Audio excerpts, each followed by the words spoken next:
ਆਵਾਜ਼ੇ Punjab programme 'ਚ channel Punjabi global Punjab 'ਤੇ ਸਵਾਗਤ ਹੈ।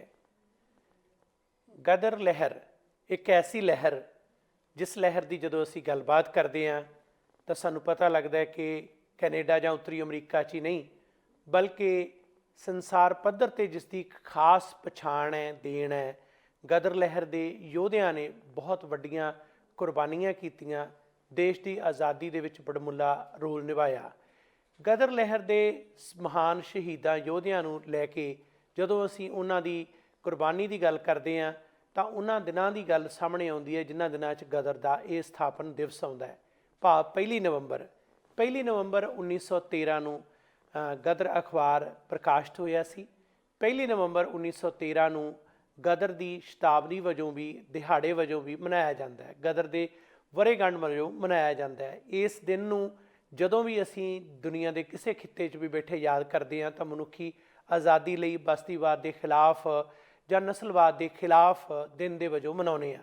ਅੱਜ ਇਸ ਵਿਸ਼ੇ 'ਤੇ ਗੱਲਬਾਤ ਹੋਏਗੀ ਕਿ ਗਦਰ ਦੇ ਯੋਧਿਆਂ ਦਾ ਅੱਜ ਦੇ ਸਮੇਂ 'ਚ ਜੋ ਪ੍ਰਸੰਗਿਕ ਰੋਲ ਹੈ ਕੀ ਹੈ ਅਤੇ ਅੱਜ ਅਸੀਂ ਉਸ ਤੋਂ ਕਿਵੇਂ ਸੇਧ ਲੈ ਸਕਦੇ ਹਾਂ।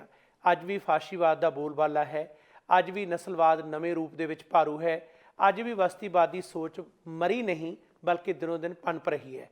ਇਸ ਗੱਲਬਾਤ ਲਈ ਸਾਡੇ ਮਹਿਮਾਨ ਨੇ ਪੱਤਰਕਾਰ ਗੁਰਪ੍ਰੀਤ ਸਿੰਘ ਜੀ ਸਾਡੇ ਨਾਲ ਨੇ। ਜੀ ਆਇਆਂ ਨੂੰ, ਸਵਾਗਤ ਹੈ ਗੁਰਪ੍ਰੀਤ ਸਿੰਘ ਜੀ। ਬਹੁਤ ਸ਼ੁਕਰੀਆ ਗੁਰਵਿੰਦਰ ਸਿੰਘ ਜੀ, ਮੰਚ ਮੁਹੱਈਆ ਕਰਨ ਲਈ। ਗਦਰ ਦੀ ਜਿਹੜੀ ਵਰ੍ਹੇਗੰਢ ਦੇ ਉੱਤੇ ਤੁਸੀਂ ਮੈਨੂੰ ਮੌਕਾ ਦੇ ਰਹੇ ਹੋ ਗੱਲਬਾਤ ਕਰਨ ਲਈ, ਮੈਂ ਤੁਹਾਡਾ ਬਹੁਤ ਰਿਣੀ ਹਾਂ, ਧੰਨਵਾਦੀ ਹਾਂ। ਸ਼ੁਕਰੀਆ ਜੀ। ਗੁਰਪ੍ਰੀਤ ਸਿੰਘ, ਗਦਰ ਦੇ ਇਤਿਹਾਸਕ ਸੰਦਰਭ ਦੀ ਗੱਲ ਕਰਨ ਤੋਂ ਪਹਿਲਾਂ ਇਸ ਦੀ ਪਿਛੋਕੜ ਬਾਰੇ, ਪਿੱਠ ਭੂਮੀ ਬਾਰੇ ਇਸ ਥੋੜ੍ਹੀ ਜਿਹੀ ਗੱਲ ਕਰੀਏ ਕਿ ਕਿਵੇਂ ਗਦਰੀ ਯੋਧੇ ਕੈਨੇਡਾ ਅਮਰੀਕਾ ਦੇ ਵਿੱਚ ਆਏ ਅਤੇ ਕਿਸ ਤਰੀਕੇ ਨਾਲ ਆ ਕੇ ਇੱਥੇ ਆਪਣਾ ਅਖਬਾਰ ਸ਼ੁਰੂ ਕੀਤਾ ਜਾਂ ਇੱਥੇ ਸਟਰਗਲ ਕੀਤਾ, ਉਹਨਾਂ ਦੀ ਜਿਹੜੀ ਪ੍ਰੇਰਨਾ ਕਿਵੇਂ ਉਹਨਾਂ ਦੇ ਨਾਲ ਤੁਰਦੀ ਰਹੀ, ਇਸ ਦੇ ਬਾਰੇ ਜਾਣਕਾਰੀ ਸਾਂਝੀ ਕਰੋ। ਬਿਲਕੁਲ। ਸੋ ਗੁਰਵਿੰਦਰ ਸਿੰਘ ਜੀ, ਇਸ ਤਰ੍ਹਾਂ ਕਿ ਜਦੋਂ ਭਾਰਤ ਬਰਤਾਨਵੀਆਂ ਦੇ ਅਧੀਨ ਸੀ ਜੀ, ਉਸ ਦੌਰ ਦੇ ਵਿੱਚ ਅਸੀਂ ਵੇਖਦੇ ਹਾਂ ਕਿ ਪੰਜਾਬ ਤੋਂ ਅਤੇ ਦੂਸਰੇ ਹਿੰਦੁਸਤਾਨ ਦੇ ਹੋਰਨਾਂ ਹਿੱਸਿਆਂ ਤੋਂ ਅਨੇਕਾਂ ਹੀ ਲੋਕ ਸੀ ਜਿਹੜੇ ਵਿਦੇਸ਼ਾਂ ਵੱਲ ਆਏ। ਜੀ, ਖਾਸ ਤੌਰ 'ਤੇ ਉਹਨਾਂ ਦਾ ਆਉਣ ਦਾ ਕਾਰਨ ਤਾਂ ਇਹ ਸੀਗਾ ਕਿ ਇੱਥੇ ਆ ਕੇ ਜ਼ਿੰਦਗੀ ਆਪਣੀ ਥੋੜ੍ਹੀ ਸੁਧਾਰ ਲਈਏ, ਥੋੜ੍ਹੀ ਆਮਦਨ ਦੇ ਸਾਧਨ ਜੁਟਾ ਲਈਏ, ਕਿਉਂਕਿ ਜਿਹੜਾ ਖਾਸ ਤੌਰ 'ਤੇ ਪੰਜਾਬ ਤੋਂ ਕਿਰਸਾਨੀ ਵਰਨਾ ਜੁੜੇ ਲੋਕ ਬਹੁਤੇ ਆਏ ਬਾਹਰ। ਕਿਰਸਾਨੀ ਇੰਨੀ ਲਾਹੇਵੰਦ ਨਹੀਂ ਸੀ, ਸਰਕਾਰ ਦੀਆਂ ਨੀਤੀਆਂ ਇਸ ਕਿਸਮ ਦੀਆਂ ਸੀਗੀਆਂ। ਕੁਛ ਲੋਕਾਂ ਨੇ ਬਰਤਾਨਵੀ ਹੁਕੂਮਤ ਲਈ ਸੇਵਾ ਵੀ ਕੀਤੀ ਹੋਈ ਸੀ। ਸੋ ਜਿਹੜੇ ਫੌਜ ਵਿੱਚ ਸੀ ਉਹ ਗਾਇਬ ਤੁਰ ਫਿਰ ਕੇ ਗਏ ਸੀ ਇਸ ਇਲਾਕੇ ਤੋਂ, ਤਾਂ ਉਹਨਾਂ ਨੂੰ ਲੱਗਦਾ ਸੀ ਕਿ ਥਾਂ ਜਿਹੜੀ ਹੈ ਸਾਨੂੰ ਧੂਪ ਆਉਂਦੀ ਹੈ, ਉੱਥੇ ਚੱਲੀਏ, ਉੱਥੇ ਜਾ ਕੇ ਆਪਾਂ ਮਿਹਨਤ ਮੁਸ਼ੱਕਤ ਕਰਕੇ ਆਪਣੀ ਥਾਂ ਬਣਾਵਾਂਗੇ। ਸੋ ਸਿੱਖ ਭਾਈਚਾਰੇ ਦੇ ਲੋਕ ਤਾਂ ਵੈਸੇ ਲਗਾਤਾਰ ਇਸ ਕੜੀ ਦੇ ਵਿੱਚ ਇੱਥੇ ਆਉਣੇ ਸ਼ੁਰੂ ਹੋ ਚੁੱਕੇ ਸੀਗੇ। ਸੋ ਜਦੋਂ ਉਹ ਆਉਣੇ ਸ਼ੁਰੂ ਹੋਏ ਤਾਂ ਹੌਲੀ ਹੌਲੀ ਉਹਨਾਂ ਵਿੱਚੋਂ ਆ ਕੇ ਉਹਨਾਂ ਨੇ ਨਸਲਵਾਦ ਵੀ ਹੰਢਾਇਆ ਔਰ ਉਸ ਵੇਲੇ ਬਕਾਇਦਾ ਨੀਤੀਆਂ ਇਸ ਕਿਸਮ ਦੀਆਂ ਅਪਣਾਈਆਂ ਗਈਆਂ ਕਿ ਕਿਵੇਂ ਨਾ ਕਿਵੇਂ ਜਿਹੜਾ ਹਿੰਦੁਸਤਾਨੀਆਂ ਦਾ ਦਾਖਲਾ ਰੋਕਿਆ ਜਾਵੇ। ਖਾਸ ਤੌਰ 'ਤੇ ਕੈਨੇਡਾ 'ਚ ਤਾਂ ਸ਼ਰੇਆਮ ਧੱਕਾ ਹੋ ਰਿਹਾ ਸੀ, ਨਸਲਵਾਦ ਸਿਰ ਚੜ੍ਹ ਕੇ ਬੋਲ ਰਿਹਾ ਸੀ, ਟੱਬਰ ਲਿਆਉਣ ਦੀ ਆਗਿਆ ਨਹੀਂ ਸੀ, ਵੋਟ ਪਾਉਣ ਦਾ ਹੱਕ ਖੋਲ੍ਹਿਆ ਗਿਆ, ਬੜਾ ਕੁਛ ਸੀਗਾ। ਪਰ ਸਰਹੱਦ ਪਾਰ ਅਮਰੀਕਾ ਵਿੱਚ ਥੋੜ੍ਹੇ ਜਿਹੇ ਹਾਲਾਤ ਜਿਹੜੇ ਸੁਖਾਵੇਂ ਸੀਗੇ। ਮਤਲਬ ਇਹ ਨਹੀਂ ਸੀ ਕਹਿ ਸਕਦੇ ਕਿ ਬਿਲਕੁਲ ਸੁਖਾਵੇਂ ਸੀ, ਨਸਲਵਾਦ ਉੱਥੇ ਵੀ ਸੀ, ਜਿਵੇਂ ਕਿ ਏਸ਼ੀਆਈ ਮੂਲ ਦੇ ਲੋਕਾਂ ਦੇ ਖਿਲਾਫ ਬੈਲਿੰਗਹੈਮ 'ਚ ਦੰਗੇ ਹੋਏ, ਜਿਹਦੇ ਕਰਕੇ 1907 ਵਿੱਚ ਲੋਕ ਇੱਥੇ ਆਏ ਅਤੇ ਇੱਥੇ ਵੀ ਦੰਗੇ ਹੋਏ। ਸੋ ਪੂਰਾ ਇੱਕ ਕੜੀ ਸੀ ਆ ਵਾਲੀ। ਉਸ ਦੌਰ ਦੇ ਵਿੱਚ ਜਿਹੜੇ ਥੋੜ੍ਹੀ ਸੂਝ ਰੱਖਣ ਵਾਲੇ ਲੋਕ ਸੀਗੇ, ਜਿਨ੍ਹਾਂ ਨੂੰ ਸੋਝੀ ਸੀ ਪਹਿਲਾਂ ਹੀ, ਜਿਨ੍ਹਾਂ ਨੇ ਕਿਸੇ ਵੇਲੇ ਪੰਜਾਬ ਦੇ ਵਿੱਚ ਕਿਰਸਾਨੀ ਲਹਿਰ 'ਚ ਯੋਗਦਾਨ ਪਾਇਆ ਹੋਇਆ ਸੀ, ਹਿੱਸਾ ਲਿਆ ਸੀ, ਜਾਂ ਜਿਹੜੇ ਸਿੰਘ ਸਭਾ ਲਹਿਰ ਤੋਂ ਪ੍ਰਭਾਵਿਤ ਸੀ, ਉਹ ਜਦੋਂ ਇੱਥੇ ਆਏ ਤਾਂ ਉਹਨਾਂ ਨੇ ਵੇਖਿਆ ਕਿ ਲੋਕ ਨਸਲਵਾਦ ਤੋਂ ਪਰੇਸ਼ਾਨ ਨੇ। ਉਹਨਾਂ ਨੇ ਆ ਕੇ ਆਪਣੇ ਵੱਲੋਂ ਉਹਨਾਂ ਨੂੰ ਇਸ ਗੱਲ ਲਈ ਕੀਲ ਲਿਆ ਕਿ ਸਾਡੇ ਦੁੱਖਾਂ ਦੀ ਜੜ੍ਹ ਹੈ ਗੁਲਾਮੀ, ਸਾਨੂੰ ਗੁਲਾਮੀ ਦੇ ਖਿਲਾਫ ਲੜਨਾ ਚਾਹੀਦਾ, ਨਾਲ ਦੀ ਨਾਲ ਇਹਨਾਂ ਮੁਲਕਾਂ 'ਚ ਵੀ ਬਰਾਬਰ ਹੱਕ ਲੈਣੇ ਚਾਹੀਦੇ, ਨਸਲਵਾਦ ਦੇ ਖਿਲਾਫ ਵੀ ਲੜਨਾ ਚਾਹੀਦਾ। ਸੋ ਕਰਦਿਆਂ ਗਦਰ ਪਾਰਟੀ ਦੇ ਸੋਚ ਦੇ ਲਈ ਇੱਕ ਜ਼ਮੀਨ ਤਿਆਰ ਹੋਈ। ਪਹਿਲਾਂ ਜਿਹੜਾ ਇਹ ਗਰੁੱਪ ਬਣਿਆ ਉਸ ਦਾ ਨਾਂ ਸੀ ਹਿੰਦੀ ਪੈਸੀਫਿਕ ਐਸੋਸੀਏਸ਼ਨ, ਯਾਨੀ ਕਿ ਪੱਛਮੀ ਤੱਟ ਇਲਾਕੇ ਦੇ ਵਿੱਚ ਜਿਹੜੇ ਲੋਕ ਸੀਗੇ ਉਹਨੂੰ ਸੂਤਰਬੱਧ ਕੀਤਾ ਗਿਆ, ਚਾਹੇ ਉਹ ਵੈਨਕੂਵਰ ਦੇ ਸੀ, ਅਸਟੋਰੀਆ ਦੇ ਸੀ, ਕੈਲੀਫੋਰਨੀਆ ਸੀਗੇ। ਅਸਟੋਰੀਆ ਜਿਹੜਾ ਕਿ ਇੱਕ ਓਰੇਗਨ ਸੂਬੇ 'ਚ ਥਾਂ ਹੈ, ਮੈਨੂੰ ਜਾਣ ਦਾ ਮੌਕਾ ਮਿਲਿਆ, ਉੱਥੇ ਇੱਕ ਵੱਡਾ ਸਾਰਾ ਪੱਥਰ ਵੀ ਲਾਇਆ ਗਿਆ ਜਿੱਥੇ ਉਹਦੀ ਸਥਾਪਨਾ ਹੋਈ ਗਦਰ ਪਾਰਟੀ ਦੀ। ਸੋ ਉੱਥੇ ਉਹ ਪੱਥਰ ਲਾ ਕੇ ਨਿਸ਼ਾਨਦੇਹੀ ਕੀਤੀ ਗਈ ਹੈ। ਉਹ ਵੀ ਜਿਹੜੇ ਸੋਸ਼ਲਿਸਟ ਵਿਚਾਰਾਂ ਨੂੰ ਪਰਨਾਏ ਹੋਏ ਲੋਕ ਸੀ, ਉਹਨਾਂ ਨਾਲ ਮਿਲ ਬਹਿ ਕੇ ਉਹਨਾਂ ਨੇ ਇੱਕ ਰਾਹ ਕੱਢਿਆ ਕਿ ਕਿਵੇਂ ਕੋਈ ਸੂਤਰਬੱਧ ਹੋ ਕੇ ਇੱਕ ਜਥੇਬੰਦੀ ਤਿਆਰ ਕੀਤੀ ਜਾਵੇ। ਜਦੋਂ ਹੋਇਆ ਇੱਦਾਂ ਕਿ 1 ਨਵੰਬਰ 1913 ਨੂੰ ਗਦਰ ਅਖਬਾਰ ਸ਼ੁਰੂ ਹੁੰਦਾ, ਉਸ ਤੋਂ ਬਾਅਦ ਪਾਰਟੀ ਦਾ ਨਾਂ ਹੀ ਗਦਰ ਪਾਰਟੀ ਪੈ ਗਿਆ। ਆਫੀਸ਼ੀਅਲੀ ਪਾਰਟੀ ਦਾ ਨਾਂ ਗਦਰ ਪਾਰਟੀ ਨਹੀਂ ਸੀਗਾ, ਉਹ ਲਲਕਾਰ ਸੀ ਇੱਕ ਤਰੀਕੇ ਦੀ। ਗਦਰ ਇੱਕ ਤਰੀਕੇ ਨਾਲ ਲਲਕਾਰ ਸੀ ਬਰਤਾਨਵੀ ਹੁਕੂਮਤ ਨੂੰ ਸਿੱਧੇ ਤੌਰ 'ਤੇ। ਉਸ ਵਿੱਚ ਕਿਧਰੇ ਨਾ ਕਿਧਰੇ 1857 ਦੇ ਗਦਰ ਦੇ ਦੁਹਰਾਓ ਦੀ ਗੱਲ ਵੀ ਸੀਗੀ। ਉਸ ਤੋਂ ਸੇਧ ਲੈ ਕੇ ਉਹਨਾਂ ਨੇ ਗਦਰ ਨਾਂ ਰੱਖਿਆ ਅਖਬਾਰ ਦਾ, ਮਤਲਬ ਬਰਤਾਨਵੀਆਂ ਨੂੰ ਚੜ੍ਹਾਉਣ ਲਈ ਦੱਸਣ ਲਈ ਕਿ ਅਸੀਂ ਸਾਡੀਆਂ ਜ਼ਮੀਰਾਂ ਜਾਗਦੀਆਂ ਨੇ, ਅਸੀਂ ਲੜਾਂਗੇ। ਜੀ ਹਥਿਆਰਬੰਦ ਲੜਾਈ 'ਚ ਉਹਨਾਂ ਦਾ ਯਕੀਨ ਸੀਗਾ, ਬਰਾਬਰਤਾ ਦਾ ਸਮਾਜ ਸੱਜਣਾ ਚਾਹੁੰਦੇ ਸੀਗੇ। ਸੋ ਗਦਰ ਅਖਬਾਰ ਸ਼ੁਰੂ ਹੋ ਗਿਆ। ਗਦਰ ਅਖਬਾਰ ਜਦੋਂ ਸ਼ੁਰੂ ਹੁੰਦਾ ਤਾਂ ਗਦਰ ਪਾਰਟੀ ਦੀ ਪਛਾਣ ਉਸ ਦੇ ਨਾਲ ਬਣ ਜਾਂਦੀ ਹੈ। ਜੀ ਉਸ ਵਿੱਚ ਜਿਹੜਾ ਵਿਸ਼ਾ ਵਸਤੂ ਸੀ ਉਹ ਬੜਾ ਕਮਾਲ ਦਾ ਸੀ, ਝੰਜੋੜ ਦੇਣ ਵਾਲਾ ਵਿਸ਼ਾ ਵਸਤੂ ਸੀ। ਕਵਿਤਾਵਾਂ ਬੜੀਆਂ ਕਮਾਲ ਦੀਆਂ ਸੀਗੀਆਂ। ਕਰਤਾਰ ਸਿੰਘ ਸਰਾਭਾ ਉਸ ਦੇ ਇੱਕ ਮੂਰਲੀ ਕਤਾਰ ਵਿੱਚ ਸੀਗੇ, ਜੀ ਜਿਨ੍ਹਾਂ ਨੇ ਸੰਪਾਦਨਾ ਵੀ ਕੀਤੀ ਹੈ, ਤੇ ਨਾਲ ਦੀ ਨਾਲ ਉਹ ਵੀ ਕਿਰਸਾਨੀ ਲਹਿਰ ਤੋਂ ਪ੍ਰਭਾਵਿਤ ਸੀ। ਹਾਂਜੀ ਸੋ ਪੰਜਾਬ ਤੋਂ ਇਹ ਸੋਝੀ ਲੈ ਕੇ ਆਏ ਸੀ। ਜਿਨ੍ਹਾਂ ਲੋਕਾਂ ਨੂੰ ਸੋਝੀ ਨਹੀਂ ਸੀ ਉਹਨਾਂ ਨੂੰ ਉਹਨਾਂ ਨੇ ਇਸ ਲੜਾਈ ਵਿੱਚ ਸ਼ਾਮਲ ਕੀਤਾ ਕਿ ਨਸਲਵਾਦ ਦੇ ਖਿਲਾਫ ਜੇ ਲੜਾਈ ਲੜਨੀ ਹੈ ਤਾਂ ਸਾਨੂੰ ਵੱਡੀ ਲੜਾਈ ਵੀ ਨਾਲ ਦੇ ਨਾਲ ਲੜਨੀ ਪਏਗੀ। ਜੀ ਸੋ ਇਸ ਤਰ੍ਹਾਂ ਗਦਰ ਪਾਰਟੀ ਦਾ ਜਿਹੜਾ ਹੈ ਉਸ ਦੀ ਜਿਹੜੀ ਇਤਿਹਾਸ ਦਾ ਇੱਕ ਨਵਾਂ ਪੜਾਅ ਸ਼ੁਰੂ ਹੋਇਆ।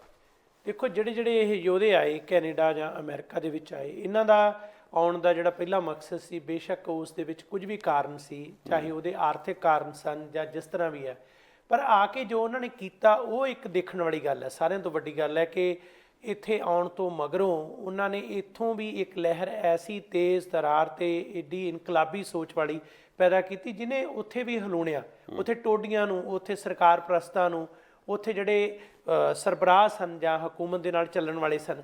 ਪਰ ਜਦੋਂ ਗਦਰ ਅਖਬਾਰ ਸ਼ੁਰੂ ਹੁੰਦਾ ਹੈ, ਉਹ ਸ਼ੁਰੂ ਕਰਨ ਦੇ ਵਿੱਚ ਜਿਹੜੀ ਭੂਮਿਕਾ ਨਿਭਾਈ ਗਈ, ਕਈ ਵਿਅਕਤੀਆਂ ਦੇ ਨਾਮ ਆਮ ਜ਼ਿਕਰ ਦੇ ਵਿੱਚ ਨਹੀਂ ਆਉਂਦੇ, ਜਿਨ੍ਹਾਂ 'ਚ ਬਾਬਾ ਵਿਸਾਖਾ ਸਿੰਘ ਜੀ, ਬਾਬਾ ਜਵਾਲਾ ਸਿੰਘ ਜੀ, ਜਾਂ ਉਹ ਲੋਕ ਜਿਹੜੇ ਇੱਥੇ ਆਰਥਿਕ ਤੌਰ 'ਤੇ ਸੰਪੰਨ ਸਨ, ਉਹਨਾਂ ਨੇ ਜਿਸ ਤਰ੍ਹਾਂ ਬਾਂਹ ਫੜੀ, ਜੋ ਸਹਿਯੋਗ ਦਿੱਤਾ। ਤੇ ਸਭ ਤੋਂ ਵੱਡੀ ਗੱਲ ਕਿ ਸਟਾਕਟਨ ਵਿਖੇ ਗੁਰਦੁਆਰਾ ਸਾਹਿਬ ਦਾ ਸਥਾਪਨ ਹੋਣਾ, ਜਿਸ ਨੂੰ ਪ੍ਰਿੰਸੀਪਲ ਸੰਤ ਤੇਜਾ ਸਿੰਘ ਹੋਰਾਂ ਨੇ ਬਕਾਇਦਾ ਤੌਰ ਤੇ ਜਿਸ ਦਾ ਕਨਸਟੀਟਿਊਸ਼ਨ ਲਿਖਿਆ, ਨੀਂਹ ਪੱਥਰ ਰੱਖਿਆ, ਉਹ ਵੀ ਇਤਿਹਾਸਕ ਸੰਦਰਭ ਨੂੰ ਅਸੀਂ ਅੱਖੋਂ ਪਰੋਖ ਨਹੀਂ ਕਰ ਸਕਦੇ। ਬਿਲਕੁਲ ਨਹੀਂ ਕਰ ਸਕਦੇ, ਉਹ ਕਰਨਾ ਚਾਹੀਦਾ ਵੀ ਨਹੀਂ। ਜਿਹੜੇ ਇਸ ਨੂੰ ਕਰਦੇ ਨੇ ਉਹ ਇਤਿਹਾਸ ਤਾਂ ਧਰੋ ਕਰ ਰਹੇ।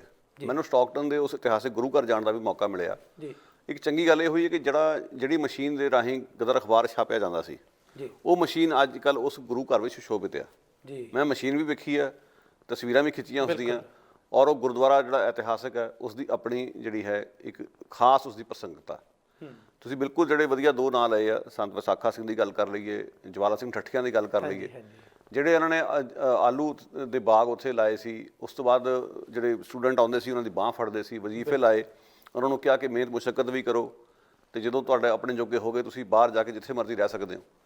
ਉਹਨਾਂ ਨੇ ਨਾਲ ਦੀ ਨਾਲ ਉਹਨਾਂ ਨੂੰ ਇਸ ਗੱਲ ਦੀ ਚੇਟਕ ਵੀ ਲਾਈ ਕਿ ਕਿਵੇਂ ਅਸੀਂ ਜਿਹੜਾ ਹੈ ਇੱਕ ਨਿਆਂਪੂਰਨ ਸਮਾਜ ਸਿਰਜਣਾ, ਉਹਦੇ ਲਈ ਲੜਾਈ ਵੀ ਲੜਨੀ।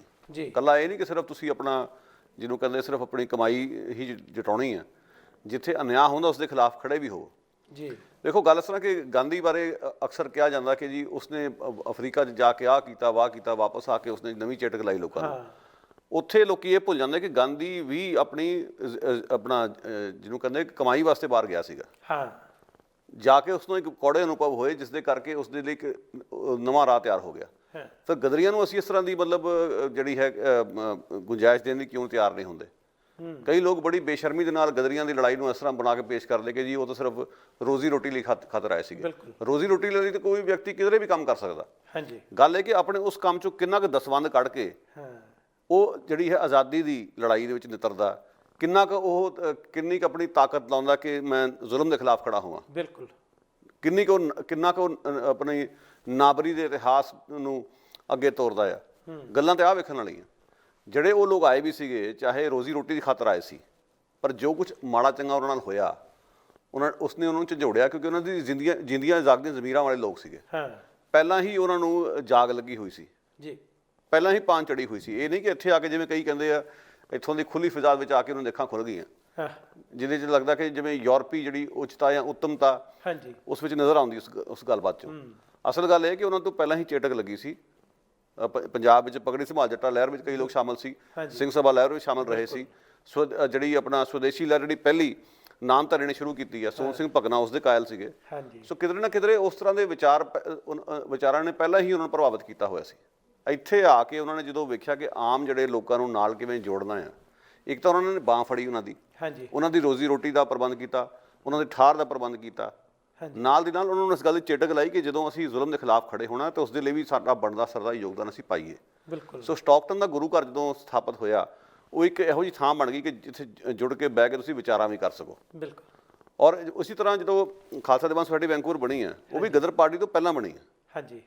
ਸੋ ਮੇਰਾ ਮਤਲਬ ਗਦਰ ਪਾਰਟੀ ਦੇ ਲਈ ਜਿਹੜੀਆਂ ਪਹਿਲਾਂ ਇਹ ਕੋਸ਼ਿਸ਼ਾਂ ਹੋ ਰਹੀਆਂ ਸੀਗੀਆਂ, ਚਾਹੇ ਸਟਾਕਟਨ ਦੇ ਗੁਰਦੁਆਰੇ ਦੀ ਸਥਾਪਨਾ, ਚਾਹੇ ਜਿਹੜਾ ਸੈਕੰਡ ਖਾਲਸਾ ਦਿਵਸ ਸੁਸਾਇਟੀ ਦਾ ਗੁਰਦੁਆਰਾ, ਇਹ ਸਾਰਾ ਗਦਰ ਪਾਰਟੀ ਤੋਂ ਪਹਿਲਾਂ ਇੱਕ ਜ਼ਮੀਨ ਤਿਆਰ ਕੀਤੀ ਗਈ। ਹਾਂਜੀ, ਉਸ ਲੜਾਈ ਦਾ ਹਿੱਸਾ ਨੇ ਸਾਰੀਆਂ ਗੱਲਾਂ ਵਾਲੀਆਂ।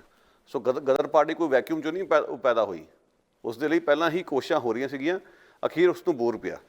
ਜਿੱਥੇ ਅਸੀਂ ਐਬਸਫੋਰਡ ਦੇ ਵਿੱਚ ਆਪਣੇ ਜੱਦੀ ਸ਼ਹਿਰ ਜਦੋਂ ਜਾਂਦੇ ਹਾਂ, ਗੁਰਦੁਆਰਾ ਖਾਲਸਾ ਦਿਵਸ ਸੁਸਾਇਟੀ ਹੈਰੀਟੇਜ ਗੁਰਦੁਆਰਾ ਸਾਹਿਬ ਜਿਹੜਾ ਕਿ ਬਚਾ ਕੇ ਰੱਖਿਆ ਗਿਆ, ਉਹਦਾ 1910-11 ਦਾ ਇਤਿਹਾਸ ਦੇਖਦੇ ਹਾਂ, ਪਤਾ ਲੱਗਦਾ ਕਿ ਇੱਥੇ ਵੀ ਕਦੇ ਨਾ ਕਦੇ ਉਹਨਾਂ ਯੋਧਿਆਂ ਦੇ ਜਿਨ੍ਹਾਂ ਦੇ ਵਿੱਚੋਂ ਚਾਹੇ ਉਹ ਕਰਤਾਰ ਸਿੰਘ ਸਰਾਭਾ ਨੇ, ਚਾਹੇ ਭਾਈ ਮੇਵਾ ਸਿੰਘ ਨੇ, ਬਲਵੰਤ ਸਿੰਘ ਖੁਰਦਪੁਰ ਨੇ, ਜਾਂ ਭਾਈ ਭਾਗ ਸਿੰਘ ਨੇ, ਬਤਨ ਸਿੰਘ ਨੇ, ਸਾਰੇ ਉੱਥੇ ਪਹੁੰਚਦੇ ਰਹੇ, ਇਕੱਠੇ ਹੁੰਦੇ ਰਹੇ। ਸਰਹੱਦ ਤੋਂ ਆਉਂਦੇ ਵੀ ਸੁਮਸ ਬਾਰਡਰ ਤੋਂ ਸੰਕੇਤ ਮਿਲਦਾ ਸੀ। ਸੋ ਇਹ ਗਦਰ ਪਾਰਟੀ ਦੀ ਸਥਾਪਨਾ ਤੋਂ ਪਹਿਲਾਂ ਦੀਆਂ ਜਿਹੜੀਆਂ ਘਟਨਾਵਾਂ, ਜਿਵੇਂ ਤੁਸੀਂ ਜ਼ਿਕਰ ਕੀਤਾ, ਮੈਨੂੰ ਖੁਦ 100 ਸਾਲਾਂ 'ਤੇ ਜਾਣ ਦਾ ਮੌਕਾ ਮਿਲਿਆ ਸਟਾਕਟਨ ਗੁਰਦੁਆਰਾ ਸਾਹਿਬ ਵਿਖੇ।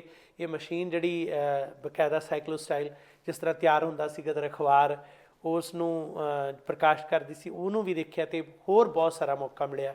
ਪਰ ਜਿਹੜਾ ਇੱਕ ਇੰਪੋਰਟੈਂਟ ਪੱਖ ਇਹ ਹੈ ਕਿ ਜਦੋਂ ਇਸ ਗਦਰ ਅਖਬਾਰ ਦੀ ਆਰੰਭਤਾ ਹੁੰਦੀ ਹੈ, ਜਿਵੇਂ ਕਰਤਾਰ ਸਿੰਘ ਸਰਾਭਾ, ਜਿਵੇਂ ਛੋਟੀ ਉਮਰ ਦੇ ਨੌਜਵਾਨ, ਜਿਸ ਤਰ੍ਹਾਂ ਦੀ ਉਹਨਾਂ ਦੇ ਅੰਦਰ ਸ਼ਕਤੀ ਸੀ, ਉਹ ਛੋਟੇ ਹੋਣ ਦੇ ਬਾਵਜੂਦ ਬਾਂਕਾ ਜਰਨੈਲ ਜਿਹੜਾ ਮੰਨਿਆ ਜਾਂਦਾ ਸੀ, ਬਾਕੀਆਂ ਨੇ ਸਾਰਿਆਂ ਨੇ ਮਿਲ ਕੇ ਇੱਕ ਏਜੰਡਾ ਉਲੀਕਿਆ।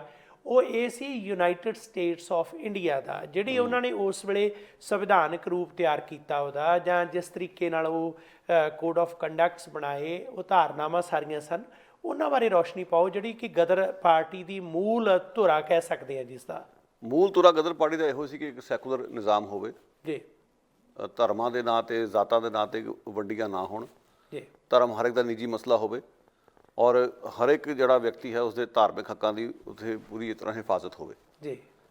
ਪਰ ਅਫਸੋਸ ਦੀ ਗੱਲ ਕਿ 1 ਨਵੰਬਰ ਨੂੰ ਜਦੋਂ ਗਦਰ ਅਖਬਾਰ ਸ਼ੁਰੂ ਕੀਤਾ ਗਿਆ, ਬਹੁਤ ਹੀ ਮੁਕੱਦਸ ਦਿਹਾੜਾ ਸਾਡੇ ਲਈ, ਉਸੇ ਦਿਨ 1984 ਵਿੱਚ ਦਿੱਲੀ ਵਿੱਚ ਕਤਲੇਆਮ ਸ਼ੁਰੂ ਹੋਏ ਸਿੱਖਾਂ ਦੇ, ਔਰ ਸਾਰੇ ਭਾਰਤ ਵਿੱਚ ਫੈਲ ਗਏ। ਹਾਂਜੀ, ਮੈਂ ਸਮਝਦਾ ਕਿ ਗਦਰੀਆਂ ਦੀ ਸੋਚ ਦਾ ਕਤਲ ਤਾਂ ਉਸ ਦਿਨ ਹੀ ਹੋ ਗਿਆ ਸੀਗਾ।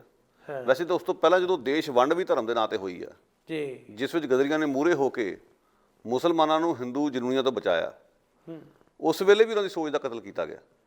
ਪਰ ਆ ਤਾਂ ਬਿਲਕੁਲ ਜਿਹਨੂੰ ਕਹਿੰਦੇ ਕਿ ਬੇਸ਼ਰਮੀ ਦੀ ਗੱਲ ਸੀ ਕਿ 47 ਵੇਲੇ ਜਿਹੜੀ ਵੰਡ ਵੇਲੇ ਜੋ ਹਿੰਸਾ ਹੋਈ ਆ, ਉਹਦੇ ਲਈ ਤਾਂ ਆਪਾਂ ਕਿਸੇ ਨੂੰ ਕੁਝ ਕਹਿ ਨਹੀਂ ਸਕਦੇ, ਕਿਉਂਕਿ ਬਰਤਾਨਵੀ ਅਜੇ ਜਾ ਰਹੇ ਸੀ, ਸੱਤਾ ਤਬਦੀਲੀ ਹੋ ਰਹੀ ਸੀ, ਕੋਈ ਵਾਲੀ ਵਾਰਿਸ ਨਹੀਂ ਸੀਗਾ।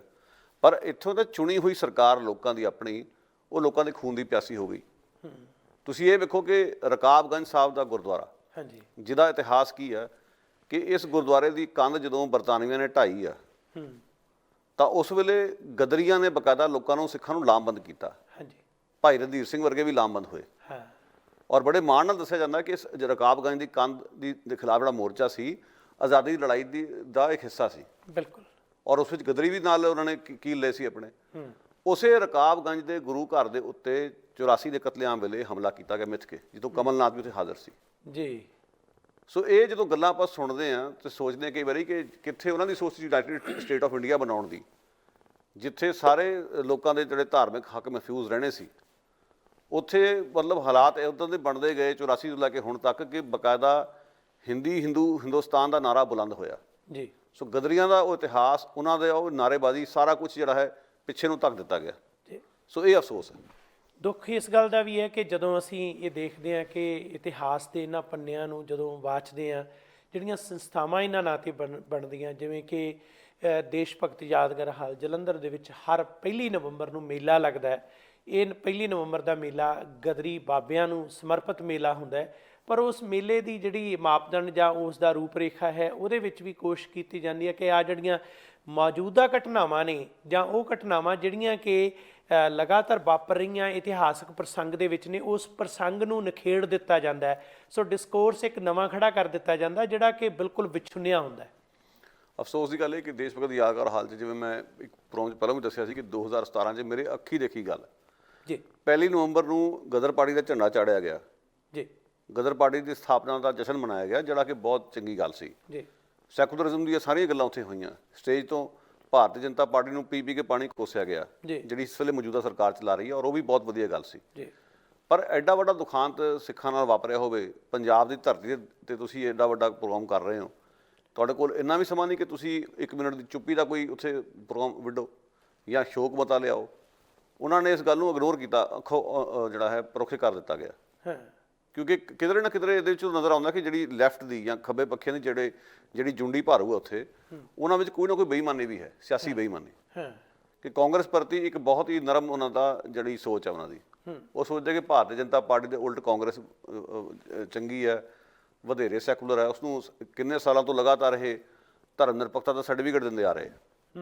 ਹਾਲਾਂਕਿ ਮਾਰਕਸੀ ਪਾਰਟੀ ਦੇ ਹੀ ਜੋਤੀ ਬਾਸੂ ਨੇ ਬੰਗਾਲ 'ਚ ਬਹੁਤ ਵਧੀਆ ਭੂਮਿਕਾ ਅਦਾ ਕੀਤੀ ਸੀ ਜੀ, ਸਾਨੂੰ ਇਹ ਨਹੀਂ ਭੁੱਲਣਾ ਚਾਹੀਦਾ। ਪਰ ਬਾਅਦ 'ਚ ਕੀ ਹੋਇਆ, ਅੱਜ ਦੀ ਤਾਜ਼ਾ ਸਥਿਤੀ ਵੇਖ ਲਓ। ਹੁਣ ਕਹਿ ਰਹੇ ਜੀ ਕਿ ਅਸੀਂ ਬੰਗਾਲ ਦੇ ਵਿੱਚ ਕਾਂਗਰਸ ਦੇ ਨਾਲ ਰਲ ਕੇ ਤ੍ਰਿਣਮੂਲ ਨੂੰ ਫਾਈਟ ਦੇਵਾਂਗੇ ਤੇ ਕੇਰਲ ਦੇ ਵਿੱਚ ਕਾਂਗਰਸ ਦੇ ਖਿਲਾਫ ਚੋਣ ਲੜਾਂਗੇ। ਇਸ ਤੋਂ ਵੱਡੀ ਸਿਆਸੀ ਮੌਕਾ ਪ੍ਰਸਤੀ ਦੀ ਦੋਗਲੀ ਚਾਲ ਕਿਹੜੀ ਹੋ ਸਕਦੀ। ਸੋ ਇਹ ਜਿਹੜੀਆਂ ਕਮਜ਼ੋਰੀਆਂ ਘਾਟਾਂ ਖੱਬੇ ਪੱਖੀਆਂ ਦੇ ਕੈਂਪ 'ਚ ਨਜ਼ਰ ਆ ਰਹੀਆਂ ਪ੍ਰਤੱਖ ਰੂਪ ਦੇ ਵਿੱਚ ਜੀ। ਜੇ ਪੰਜਾਬ 'ਚ ਤੁਹਾਡੇ ਪੈਰ ਨਹੀਂ ਲੱਗੇ, ਉਹਦਾ ਵੱਡਾ ਕਾਰਨ ਇਹ ਸੀਗਾ ਕਿ ਤੁਸੀਂ ਪੰਜਾਬ ਦੀ ਉਸ ਬਹੁ ਗਿਣਤੀ ਨੂੰ ਜਿਹੜੀ ਪੂਰੇ ਭਾਰਤ ਵਿੱਚ ਘੱਟ ਗਿਣਤੀ ਹੈ ਉਸ ਤੋਂ ਤੁਸੀਂ ਬਿਲਕੁਲ ਖੁੰਝੇ ਲਾ ਦਿੱਤਾ, ਜਾਂ ਉਸ ਤੋਂ ਤੁਸੀਂ ਆਪਣੇ ਆਪ ਨੂੰ ਪਾਸਾ ਵੱਟ ਲਿਆ।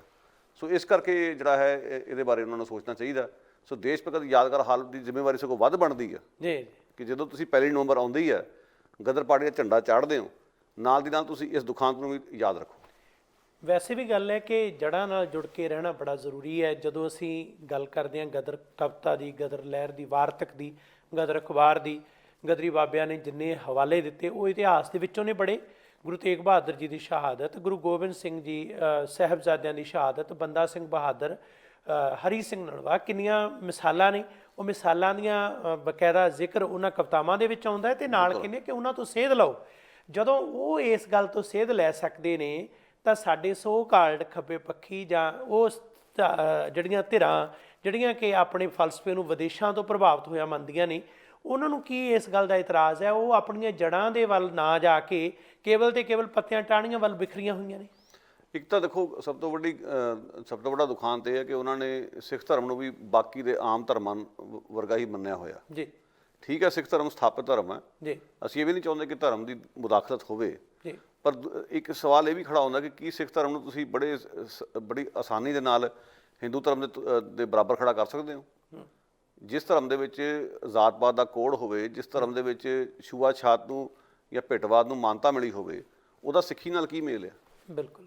ਸੋ ਜਦੋਂ ਇਸ ਤਰ੍ਹਾਂ ਦੀਆਂ ਗੱਲਾਂ ਕਰਦੇ ਹਾਂ ਅਸੀਂ ਤਾਂ ਅਸੀਂ ਉਖੜ ਜਾਂਦੇ ਹਾਂ। ਜੀ। ਹੁਣ ਠੀਕ ਹੈ, ਬੁੱਧੀਜ਼ਮ ਕੋਲ ਰਾਜ ਹੈ ਕੁਝ ਦੇਸ਼ਾਂ ਦੇ ਵਿੱਚ, ਉੱਥੇ ਜ਼ੁਲਮ ਵੀ ਘੱਟ ਗਿਣਤੀਆਂ 'ਤੇ ਹੋਏ ਆ, ਪਰ ਉਹਦੇ 'ਚ ਬੁੱਧੀਜ਼ਮ ਦਾ ਕਸੂਰ ਨਹੀਂ ਗਾ ਨਾ।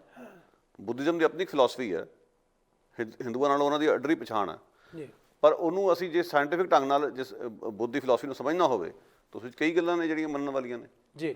ਸੋ ਲੈਫਟ ਇਸ ਸਵਾਲ ਨੂੰ ਚੰਗੀ ਤਰ੍ਹਾਂ ਮੁਖਾਤਬ ਹੋਵੇ, ਜਿਹੜੀ ਸਹੀ ਅਸੂਲੀ ਗੱਲ ਉਹ ਕਰੇ। ਹਿੰਦੂਤਵਾ ਦੇ ਨਾਂ 'ਤੇ ਪੋਲੀਟਿਕਸ ਜਿਹੜੀ ਹੋ ਰਹੀ ਹੈ ਉਸ ਨੂੰ ਤੁਸੀਂ ਜਿਹੜੀ ਆ ਉਸਦੇ ਬੇਸ ਦੇ ਉੱਤੇ ਤੁਸੀਂ ਇਹ ਨਹੀਂ ਕਹਿ ਸਕਦੇ ਕਿ ਸਿੱਖੀ ਨੂੰ ਵੀ ਅਸੀਂ ਪਾਸੇ ਰੱਖਣਾ ਜਾਂ ਬੁੱਧੀਜ਼ਮ ਨੂੰ ਅਸੀਂ ਪਾਸੇ ਰੱਖਣਾ, ਕਿਉਂਕਿ ਇਹ ਫਿਲਾਸਫੀਆਂ ਬਿਲਕੁਲ ਵੱਖਰੀਆਂ ਨੇ। ਇਹਨਾਂ ਫਿਲਾਸਫੀਆਂ ਦੇ ਵਿੱਚ ਵੀ ਆਪਣੇ ਕਈ ਤਰ੍ਹਾਂ ਦੀਆਂ ਅੰਤਰ ਵਿਰੋਧ ਆ। ਸੋ ਉਸ ਦੀ ਨਿਸ਼ਾਨਦੇਹੀ ਕਰਨਾ ਵੀ ਲੈਫਟ ਦੀ ਜ਼ਿੰਮੇਵਾਰੀ ਬਣਦੀ ਹੈ, ਮੈਂ ਇੱਦਾਂ ਸੋਚਦਾ। ਇੱਕ ਗੱਲ ਇਹ ਵੀ ਹੈ, ਜਦੋਂ ਅਸੀਂ ਗਦਰ ਲਹਿਰ ਦੇ ਇਹਨਾਂ ਯੋਧਿਆਂ ਦੀ ਗੱਲ ਜਾਂ ਗਦਰ ਅਖਬਾਰ ਦੀ ਗੱਲ ਕਰਦੇ ਹਾਂ, ਗਦਰ ਦੀ ਸਥਾਪਨਾ ਦੀ ਗੱਲ ਕਰਦੇ ਹਾਂ, ਤਾਂ ਸਾਡੇ ਅੱਗੇ ਇਹ ਵੀ ਇੱਕ ਸਵਾਲ ਪੈਦਾ ਹੁੰਦਾ ਹੈ ਕਿ ਜਦੋਂ ਅੰਤਰਰਾਸ਼ਟਰੀ ਪੱਧਰ 'ਤੇ ਮਾਹੌਲ ਇਹ ਬਣ ਰਿਹਾ ਸੀ ਕਿ ਵਿਸ਼ਵ ਪੱਧਰੀ ਇੱਕ ਮੂਵਮੈਂਟ ਚੱਲ ਰਹੀ ਸੀ ਬਸਤੀਵਾਦ ਦੇ ਖਿਲਾਫ, ਨਸਲਵਾਦ ਦੇ ਖਿਲਾਫ, ਤਾਂ ਉਹਨਾਂ ਦਾ ਸੰਘਰਸ਼ ਕੇਵਲ ਭਾਰਤ ਨੂੰ ਹੀ ਗੁਲਾਮੀ ਤੋਂ ਮੁਕਤ ਕਰਾਉਣਾ ਨਹੀਂ ਸੀ, ਬਲਕਿ ਵਿਸ਼ਵ ਪੱਧਰੀ ਇੱਕ ਜਿਹਨੂੰ ਕਹਿੰਦੇ ਚੇਤਨਾ ਪੈਦਾ ਕਰਨਾ ਸੀ। ਇਸ ਸੰਦਰਭ ਦੇ ਵਿੱਚ ਗਦਰ ਅਖਬਾਰ ਤੇ ਗਦਰ ਪਾਰਟੀ ਨੂੰ ਦੇਖਿਆ ਜਾਣਾ ਬੜਾ ਜ਼ਰੂਰੀ ਹੈ। ਬਿਲਕੁਲ ਜ਼ਰੂਰੀ ਹੈ, ਅੱਜ ਵੀ ਉਸ ਦੀ ਲੋੜ ਆ। ਅਸੀਂ ਵੇਖ ਸਕਦੇ ਹਾਂ ਕਿ ਫਲਸਤੀਨ 'ਚ ਕੀ ਹੋ ਰਿਹਾ, ਅਸੀਂ ਵੇਖ ਸਕਦੇ ਹਾਂ ਕਿ ਕਿਵੇਂ ਇੱਥੋਂ ਦੇ ਸਾਡੇ ਮੂਲ ਵਾਸੀਆਂ ਨਾਲ ਕੀ ਹੋ ਰਿਹਾ ਕੈਨੇਡਾ ਦੇ ਵਿੱਚ। ਸੋ ਉਸ ਦੀ ਪ੍ਰਸੰਗਤਾ ਸਦਾ ਹੀ ਰਹੂਗੀ। ਪਰ ਅਫਸੋਸ ਦੀ ਗੱਲ ਕਿ ਜਿਹੜੇ ਗਦਰ ਪਾਰਟੀ ਦੇ ਨਾਤੇ ਦੇ ਮੇਲੇ ਲਾਉਂਦੇ ਨੇ, ਮੈਂ ਬਹੁਤ ਘੱਟ ਵੇਖਦਾ ਕਿ ਕਦੇ ਕੋਈ ਮੂਲ ਵਾਸੀਆਂ ਦੇ ਲਈ ਕੋਈ ਇਕੱਠ ਹੋਵੇ ਤਾਂ ਉਹ ਲੋਕ ਉੱਥੇ ਜਾ ਕੇ ਸ਼ਿਰਕਤ ਕਰਦੇ ਹੋਣ। ਜੀ। ਅੰਤਰਰਾਸ਼ਟਰੀ ਪੱਧਰ 'ਤੇ ਜੋ ਜੰਗਾਂ ਹੋ ਰਹੀਆਂ, ਮਾਰੂ ਜੰਗਾਂ ਹੋ ਰਹੀਆਂ, ਕਈ ਮੁਲਕਾਂ ਨੂੰ ਦਬਾਇਆ ਜਾ ਰਿਹਾ, ਉੱਥੇ ਬੋਲਦੇ ਹੋਣ। ਈਵਨ ਭਾਰਤ ਵਿੱਚ ਵੀ ਦਿੱਕਤ ਇਹੀ ਆ, ਕਈ ਵਾਰੀ ਤਾਂ ਉੱਥੇ ਮੂੰਹ ਦਿਖਾਵੇ ਲਈ ਕਹਿਣਗੇ ਹੀਰੋਸ਼ੀਮਾ ਦੀ ਅਸੀਂ ਦੁਖਾਂਤ ਨੂੰ ਯਾਦ ਕਰਦੇ ਹਾਂ। ਹੀਰੋਸ਼ੀਮਾ ਦੇ ਦੁਖਾਂਤ ਮੌਕੇ 'ਤੇ ਵੱਡੀ ਰੈਲੀਆਂ ਵੀ ਕੱਢੀਆਂ ਜਾਂਦੀਆਂ ਜਦੋਂ ਉਹਦੀ ਵਰ੍ਹੇਗੰਢ ਆਉਂਦੀ ਹੈ। ਜੀ। ਪਰ ਕਸ਼ਮੀਰ 'ਚ ਇੰਨਾ ਕੁਛ ਹੋ ਰਿਹਾ, ਤੁਹਾਡੇ ਆਪਣੇ ਮੁਲਕ ਦੇ ਵਿੱਚ ਕਸ਼ਮੀਰ 'ਚ ਇੰਨਾ ਹੋ ਰਿਹਾ, ਪੰਜਾਬ 'ਚ ਜ਼ੁਲਮ ਹੁੰਦਾ ਰਿਹਾ, ਜੀ, ਹੋਰ ਥਾਵਾਂ 'ਤੇ UAPA ਨੂੰ ਲੈ ਕੇ ਕਿਸ ਤਰ੍ਹਾਂ ਲੋਕਾਂ ਨੂੰ ਜ਼ਲੀਲ ਕੀਤਾ ਜਾ ਰਿਹਾ, ਕਿੰਨੀ ਕੁ ਵਾਰੀ ਤੁਸੀਂ ਉਹਦੇ ਖਿਲਾਫ ਕਾਰਵਾਈਆਂ ਕੀਤੀਆਂ?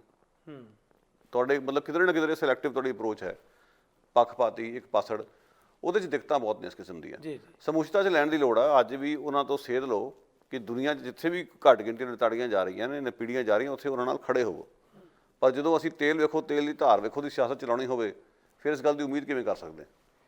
ਜਿਹੜਾ ਜਦੋਂ ਗਦਰ ਲਹਿਰ ਦੇ ਯੋਧੇ ਵਾਪਸ ਭਾਰਤ ਗਏ, ਬਿਲਕੁਲ ਉਦੋਂ ਅੰਗਰੇਜ਼ਾਂ ਦਾ ਰਾਜ ਸੀ ਤੇ ਅੰਗਰੇਜ਼ਾਂ ਦੇ ਹੀ ਜਿਹੜੇ ਟੁਕੜ ਬੋਟ ਸਨ, ਕਈ ਸੰਸਥਾਵਾਂ ਤੇ ਭਾਰੂ ਸਨ, ਸਰਬਰਾਹ ਬੈਠੇ ਸਨ, ਜਿਹੜੇ ਦਰਬਾਰ ਸਾਹਿਬ ਦੇ ਵਿੱਚ ਵੀ ਸਨ ਐਸੇ ਸਰਬਰਾਹ, ਜਾਂ ਫਿਰ ਉਹ ਬ੍ਰਾਹਮਣੀ ਨਿਜ਼ਾਮ ਵਾਲੇ ਜਿਹੜੇ ਮੂਰਤੀਆਂ ਰੱਖੀ ਬੈਠੇ ਸਨ ਉੱਥੇ ਹਦੂਦ ਦੇ ਵਿੱਚ ਵੀ ਦਰਬਾਰ ਸਾਹਿਬ ਦੇ। ਜਦੋਂ ਇਹ ਗਦਰੀ ਯੋਧੇ ਉੱਥੇ ਵਾਪਸ ਜਾਂਦੇ ਨੇ, ਇਹਨਾਂ ਨੂੰ ਵੀ ਸਰਕਾਰ ਦੇ ਵਿਰੁੱਧ ਚੱਲਣ ਦੇ ਕਾਰਨ ਕਈ ਤਰ੍ਹਾਂ ਦੇ ਫਤਵਿਆਂ ਦਾ ਸਾਹਮਣਾ ਕਰਨਾ ਪੈਂਦਾ, ਪਰ ਉਹਨਾਂ ਹੀ ਜੁਝਾਰੂਆਂ ਜਿਨ੍ਹਾਂ ਦੇ ਵਿੱਚੋਂ ਬੱਬਰ ਅਕਾਲੀ ਲਹਿਰ ਦੇ ਯੋਧੇ ਮਾਸਟਰ ਮੋਤਾ ਸਿੰਘ ਜੀ ਜਾਂ ਕਿਸ਼ਨ ਸਿੰਘ ਗੜਗੱਜ ਜਾਂ ਇੱਥੋਂ ਗਏ ਸਾਡੇ ਮਹਾਨ ਯੋਧੇ ਬੱਬਰ ਅਕਾਲੀ, ਉਹਨਾਂ ਸਾਰਿਆਂ ਨੇ ਮਿਲ ਕੇ ਫਿਰ ਉਹਨਾਂ ਨੂੰ ਬਕਾਇਦਾ ਤੌਰ 'ਤੇ ਕੌਮੀ ਸਤਿਕਾਰ ਦਿੱਤਾ। ਜਦੋਂ ਮੈਂ ਇਸ ਪੰਨੇ ਨੂੰ ਵੀ ਦੇਖਦਾ ਤਾਂ ਅਧੂਰੀ ਜਾਣਕਾਰੀ ਦਿੱਤੀ ਜਾਂਦੀ ਹੈ, ਕੇਵਲ ਇੰਨਾ ਕੁ ਕਿ ਜਿਹੜੇ ਅੰਗਰੇਜ਼ਾਂ ਦੇ ਸਰਬਰਾਹ ਦੇ ਕਿਹਾ ਨੂੰ ਤਾਂ ਹੁਕਮਨਾਮਾ ਕਹਿ ਦਿੱਤਾ ਜਾਂਦਾ, ਪਰ ਅਸਲ ਸਿੱਖਾਂ ਦੇ ਵੱਲੋਂ ਜਦੋਂ ਉਹਨਾਂ ਨੂੰ ਮਾਨਤਾ ਦਿੱਤੀ ਗਈ ਤੇ ਸਰਬਰਾਹਾਂ ਨੂੰ ਰੱਦ ਕੀਤਾ ਗਿਆ, ਉਸ ਨੂੰ ਛੁਪਾ ਲਿਆ ਜਾਂਦਾ ਇੱਕ ਚਾਲ ਤੇ ਇੱਕ ਚੁਸਤੀ ਦੇ ਨਾਲ। ਇਹਦੀ ਮੈਂ ਮਿਸਾਲ ਦੇਣੀ ਚਾਹੂੰਗਾ ਕਿ ਸ਼ਾਇਦ ਮੈਂ ਤੁਹਾਡੇ ਨਾਲ ਪਹਿਲਾਂ ਵੀ ਗੱਲ ਕੀਤੀ ਸੀ ਕਿ ਜਿਹੜੀ ਸ਼੍ਰੋਮਣੀ ਕਮੇਟੀ ਵਾਲਿਆਂ ਦੀ ਕਿਤਾਬ ਛੋਟੀ ਜਿਹੀ ਛਾਪੀ ਹੈ ਜੀ ਅਕਾਲ ਤਖਤ ਦੇ ਜਥੇਦਾਰਾਂ ਬਾਰੇ, ਜੀ ਵਿਸਾਖਾ ਸਿੰਘ ਦਾ ਇਤਿਹਾਸ ਉਹ 'ਚੋਂ ਅਲੋਪ ਹੈ, ਉਹਦਾ ਜਵਾਬ ਉਹ ਦੇਣ ਕਿਉਂ ਅਲੋਪ ਹੈ। ਜੀ ਜਿੱਦ ਤੱਕ ਮੇਰੀ ਤੁਸੀਂ ਮੈਨੂੰ ਕਰੈਕਟ ਕਰ ਦਿਓ ਜੇ ਮੈਂ ਗਲਤ ਹੋਵਾਂ, ਮੇਰਾ ਇਹ ਮੰਨਣਾ ਕਿ ਵਿਸਾਖਾ ਸਿੰਘ ਨੂੰ ਇੱਕ ਦੌਰ ਤੇ ਜਥੇਦਾਰ ਦਾ ਅਕਾਲ ਮਾਨਤਾ ਮਿਲੀ ਸੀ, ਬਿਲਕੁਲ ਜੀ, ਔਰ ਉਹਨਾਂ ਨੇ ਆ ਕੇ ਸਾਰਾ ਕੁਝ ਕੀਤਾ ਜੀ। ਪਰ ਉਹਨਾਂ ਦਾ ਨਾਮ ਵਿੱਚੋਂ ਅਲੋਪ ਹੋਣਾ ਉਸ ਕਿਤਾਬ 'ਚੋਂ, ਇਹਦੇ ਕੀ ਮਾਣੇ ਨੇ, ਕੀ ਅਰਥ ਕੱਢਿਆ ਜਾਵੇ? ਕਿਧਰੇ ਨਾ ਕਿਧਰੇ ਬੇਈਮਾਨੀ ਇਸ ਕਿਸਮ ਦੀ ਹੋਈ ਹੈ, ਉਸ ਗੱਲ ਨੂੰ ਘਟਾ ਕੇ ਵੇਖਿਆ ਗਿਆ। ਉਲਟ ਗੱਲ ਇਹ ਹੈ ਕਿ ਜਿਸ ਕਿਸਮ ਦੇ ਪੁਜਾਰੀ ਉਸ ਵੇਲੇ ਭਾਰੂ ਸੀਗੇ ਹਾਂਜੀ ਗੁਰਦੁਆਰਾ ਸਾਹਿਬ ਦੇ ਉੱਤੇ, ਅੱਜ ਉਹੋ ਜਿਹੇ ਪੁਜਾਰੀ ਜਿਹੜੇ ਨੇ ਦੁਬਾਰੇ ਮੁੜ ਭਾਰੂ ਨੇ, ਜਿਹੜੇ ਕਿ ਮੋਦੀ ਦੇ ਵੀ ਭਗਤ ਨੇ, ਪਿਛਲੀਆਂ ਸਰਕਾਰਾਂ ਦੇ ਵੀ ਝੋਲੀ ਚੁੱਕ ਬਣੇ ਰਹੇ ਨੇ, ਬਾਦਲਾਂ ਦੇ ਝੋਲੀ ਚੁੱਕ ਰਹੇ ਨੇ, ਇੱਥੋਂ ਤੱਕ ਕਿ ਜਿਹੜੀਆਂ ਸੰਸਥਾਵਾਂ ਇੱਥੇ ਖੜੀਆਂ ਕੀਤੀਆਂ ਗਈਆਂ ਕੈਨੇਡਾ ਵਿੱਚ ਵੀ, ਉੱਥੇ ਕਾਬਜ਼ ਵੀ ਉਹ ਲੋਕ ਜਿਹੜੇ ਉਸ ਕਿਸਮ ਦੀਆਂ ਰੁਚੀਆਂ ਰੱਖਦੇ ਆ। ਮਿਸਾਲ ਦੇ ਤੌਰ ਤੇ ਇੱਕ ਰੈਲੀ ਜਿਹੜੀ ਐਤਵਾਰ ਨੂੰ ਹੋਈ ਹੈ 84 ਦੇ ਕਤਲੇਆਮ ਨੂੰ ਲੈ ਕੇ, ਹਾਂਜੀ, ਉੱਥੇ ਇਹ ਧਿਰਾਂ ਕਿੱਥੇ ਸੀਗੀਆਂ?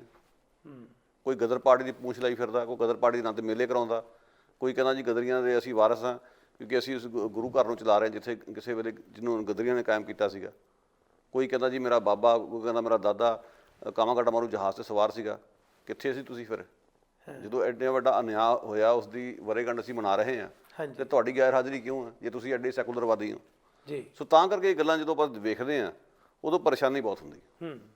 ਇੱਕ ਕਰਤਾਰ ਸਿੰਘ ਸਰਾਭਾ ਹੋਰਾਂ ਬਾਰੇ ਵਿਸ਼ੇਸ਼ ਗੱਲ ਜ਼ਰੂਰ ਕਰਨੀ ਚਾਹਾਂਗੇ, ਕਿਉਂਕਿ ਕਰਤਾਰ ਸਿੰਘ ਸਰਾਭਾ ਦੇ ਬਾਰੇ ਜ਼ਿਕਰ ਹੈ ਕਿ ਜਦੋਂ ਵਾਪਸ ਵੀ ਆ ਗਏ, ਇੱਥੋਂ ਤੱਕ ਕਿ ਸਰਹੱਦ ਪਾਰ ਕਰਨ ਲਈ ਬਚ ਸਕਦੇ ਸੀ ਜਦੋਂ ਉਹਨਾਂ ਦੇ ਬਕਾਇਦਾ ਗ੍ਰਿਫਤਾਰੀ ਦੇ ਜਾਂ ਉਹਨਾਂ ਦੇ ਸਿਰ ਤੇ ਨਾਮ ਸੀ, ਤੇ ਉਸ ਵੇਲੇ ਪਾਰ ਕਰਦੇ ਆਪਣੀ ਹੀ ਗਦਰ ਦੀ ਇੱਕ ਜਿਹੜੀ ਨਜ਼ਮ ਸੀ, ਬਣੀ ਸਿਰ ਸ਼ੇਰਾਂ ਕੀ ਜਾਣਾ ਭੱਜ ਕੇ, ਉਹ ਜਦੋਂ ਗੁਣਗੁਣਾਉਂਦੇ ਜਦੋਂ ਦਿਮਾਗ 'ਚ ਆਈ ਤੇ ਉੱਥੇ ਹੀ ਕਦਮ ਰੁਕ ਗਏ ਤੇ ਵਾਪਸ ਪਰਤ ਆਏ। ਕਹਿੰਦੇ ਇਹ ਕਿਸੇ ਸਮੇਂ ਇਹ ਕਵਿਤਾ ਅਸੀਂ ਪ੍ਰਕਾਸ਼ਿਤ ਕੀਤੀ ਸੀ, ਇਸ ਨੂੰ ਸਾਂਝਾ ਕੀਤਾ ਸੀ ਤੇ ਆ ਕੇ ਆਪਣੇ ਬਚਨਾਂ ਤੇ ਡਟੇ। ਏਡੀ ਦ੍ਰਿੜਤਾ ਇਹਨਾਂ ਲੋਕਾਂ ਦੀ ਜਿਹੜੀ ਦੇਖਦੇ ਹਾਂ ਅੱਜ ਵੀ ਅਖਬਾਰੀ ਪੱਤਰਕਾਰ ਨੇ, ਅੱਜ ਵੀ ਜਦੋਂ ਅਸੀਂ ਦੇਖਦੇ ਹਾਂ ਗਦਰ ਦੇ ਨਾਂ ਤੇ ਬਹੁਤ ਸਾਰੀਆਂ ਜਿਹੜੀਆਂ ਅਲੱਗ-ਅਲੱਗ ਕਿਸਮ ਦੀਆਂ ਜਿਹੜੀਆਂ ਪੱਤਰਕਾਵਾਂ ਵੀ ਚੱਲਦੀਆਂ ਨੇ, ਦੇਸ਼ ਤੇ ਵਿਦੇਸ਼ ਦੇ ਵਿੱਚ ਬੜੀਆਂ ਗੱਲਾਂ ਹੁੰਦੀਆਂ ਨੇ, ਛਾਪਿਆ ਵੀ ਉਵੇਂ ਜਾਂਦਾ ਹੈ।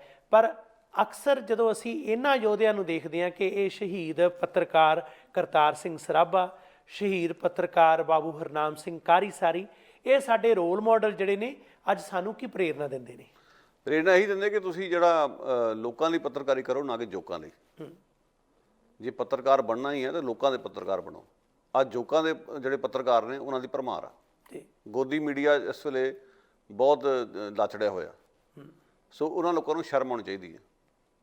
ਕੁਝ ਸਿੱਖ ਲਓ ਉਹਨਾਂ ਗਦਰੀਆਂ ਤੋਂ ਜਿਨ੍ਹਾਂ ਨੇ ਘਰ ਫੂਕ ਤਮਾਸ਼ਾ ਦੇਖ ਦੀ ਪਾਲਿਸੀ ਅਨੁਸਾਰ ਅਖਬਾਰਾਂ ਚਲਾਈਆਂ, ਲੋਕਾਂ ਦੇ ਹੱਕ 'ਚ ਭੁਗਤੇ, ਤਾਂ ਕਰਕੇ ਉਹਨਾਂ ਦੀ ਕਵਿਤਾ ਵੀ ਜਿਉਂਦੀ ਆ, ਤਾਂ ਕਰਕੇ ਉਹਨਾਂ ਦਾ ਵਾਰਤਕ ਵੀ ਜਿਉਂਦਾ ਆ। ਜਿਹੜਾ ਕੂੜ ਇਹ ਲਿਖ ਰਹੇ ਆ ਇਹਦਾ ਕੋਈ ਗਾਹਕ ਨਹੀਂ ਹੋਣਾ। ਉਲਟ ਗੱਲ ਇਹੋ ਜਿਹੇ ਜਾਲੀ ਕਿਸਮ ਦੇ ਪੱਤਰਕਾਰਾਂ ਨੂੰ ਹੀਰੋ ਬਣਾ ਕੇ ਪੇਸ਼ ਕੀਤਾ ਜਾ ਰਿਹਾ, ਜਿਨ੍ਹਾਂ ਨੂੰ ਪਤਾ ਨਹੀਂ ਕਿਸ ਨੇ ਗੋਲੀ ਮਾਰੀ, ਕਿਉਂ ਮਾਰੀ, ਅਜੇ ਤੱਕ ਨਹੀਂ ਪਤਾ ਲੱਗ ਰਿਹਾ, ਤੇ ਮਾਰ ਐਡਾ ਵੱਡਾ ਸ਼ਹੀਦ ਦਾ ਖਿਤਾਬ ਦੇ ਦਿੱਤਾ ਗਿਆ। ਬਸ ਜਦੋਂ ਕਿ ਸਾਡੇ ਆਪਣੇ ਕੋਲ ਐਡਾ ਗੌਰਵਮਈ ਇਤਿਹਾਸ ਹੈ ਗਦਰੀਆਂ ਦੇ, ਗਦਰ ਅਖਬਾਰ ਦਾ, ਬੱਬਰ ਅਕਾਲੀ ਅਖਬਾਰ ਦਾ, ਅਸੀਂ ਉਹਨਾਂ ਵੱਲ ਦੇਖੀਏ, ਸਾਡੇ ਅਸਲ ਰੋਲ ਮਾਡਲ ਉਹੀ ਨੇ ਜਿਹੜੇ ਸਾਨੂੰ ਇਹ ਦੱਸ ਰਹੇ ਨੇ ਕਿ ਲੋਕਾਂ ਲਈ ਪੱਤਰਕਾਰੀ ਕਰੋ, ਲੋਕਾਂ ਦੇ ਹੱਕ ਸੱਚ ਇਨਸਾਫ ਦੀ ਗੱਲ ਕਰੋ। ਪੱਤਰਕਾਰੀ ਉਹ ਹੈ। ਗਦਰ ਦੇ ਸਾਹਿਤ ਦੀ ਗੱਲ ਕਰਨੀ ਵੀ ਬਣਦੀ ਹੈ। ਗਦਰ ਦਾ ਸਾਹਿਤ ਗਿਆਨੀ ਕੇਸਰ ਸਿੰਘ ਨਾਵਲਿਸਟ, ਉਹਨਾਂ ਨੇ ਸੰਪਾਦਨ ਕੀਤਾ 2 ਰੂਪਾਂ ਦੇ ਵਿੱਚ। ਪੰਜਾਬੀ ਯੂਨੀਵਰਸਿਟੀ ਪਟਿਆਲਾ ਨੇ ਵੀ ਛਾਪਿਆ। ਗਦਰ ਲਹਿਰ ਦੀ ਕਵਿਤਾ, ਗਦਰ ਲਹਿਰ ਦਾ ਵਾਰਤਕ ਬੜੀ ਕਮਾਲ ਦੀ ਹੈ, ਬਹੁਤ ਉਹਦੇ 'ਚ ਸੰਪਾਦਕੀਆਂ ਵੀ ਨੇ ਤੇ ਉਹਦੇ 'ਚ ਨਾਲ ਕਵਿਤਾਵਾਂ ਵੀ ਨੇ।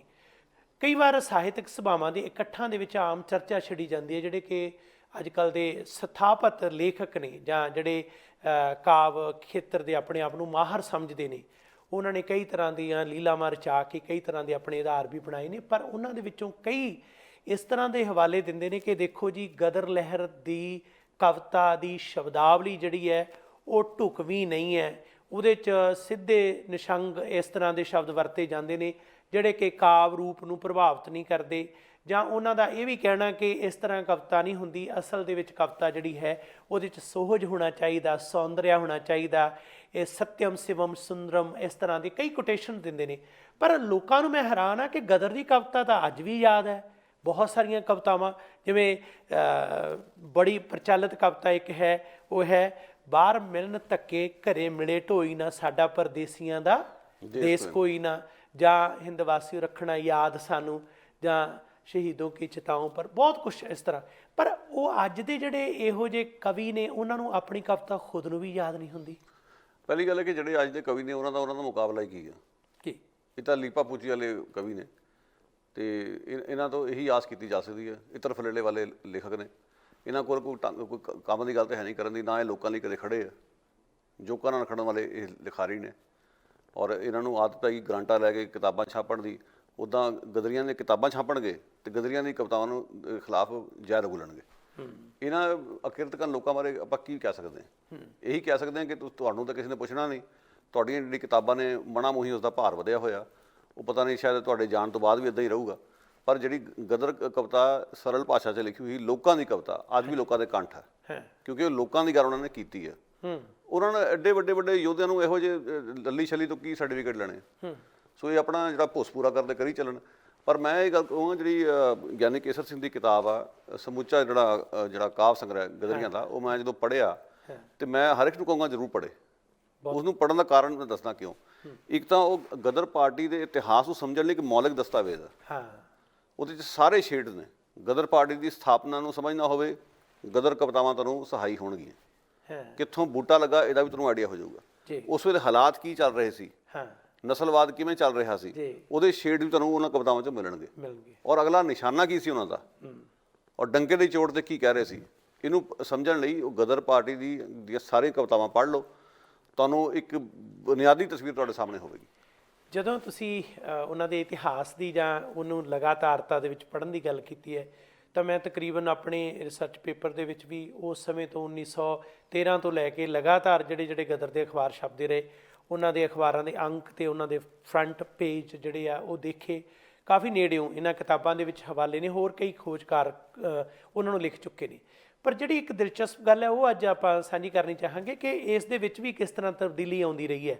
ਜਦੋਂ ਪਹਿਲਾ ਅੰਕ ਗਦਰ ਦਾ ਛਪਦਾ 1 ਨਵੰਬਰ ਨੂੰ, ਤਾਂ ਉਹਦੇ ਵਿੱਚ ਜੋ ਗੁਰੂ ਗ੍ਰੰਥ ਸਾਹਿਬ ਜੀ ਦੇ ਵਿੱਚੋਂ ਪਾਵਨ ਪੰਕਤੀ ਹੈ, ਜੋ ਤੋ ਪ੍ਰੇਮ ਖੇਲਣ ਕਾ ਚਾਓ, ਸਿਰ ਧਰ ਤਲੀ ਗਲੀ ਮੇਰੀ ਆਓ, ਇਤਮਾਰਗ ਪੈਰ ਧਰੀਜੇ ਸਿਰ ਦੀਜੇ ਕਾਂਡ ਨਾ ਕੀਜੇ, ਇਹਨੂੰ ਜੋ ਚਿਤ ਪ੍ਰੇਮ ਖੇਲਣ ਕਾ ਚਾਓ ਦੇ ਰੂਪ ਦੇ ਵਿੱਚ ਲਿਖਿਆ ਜਾਂਦਾ, ਅੰਕਿਤ ਕੀਤਾ ਜਾਂਦਾ ਹੈ।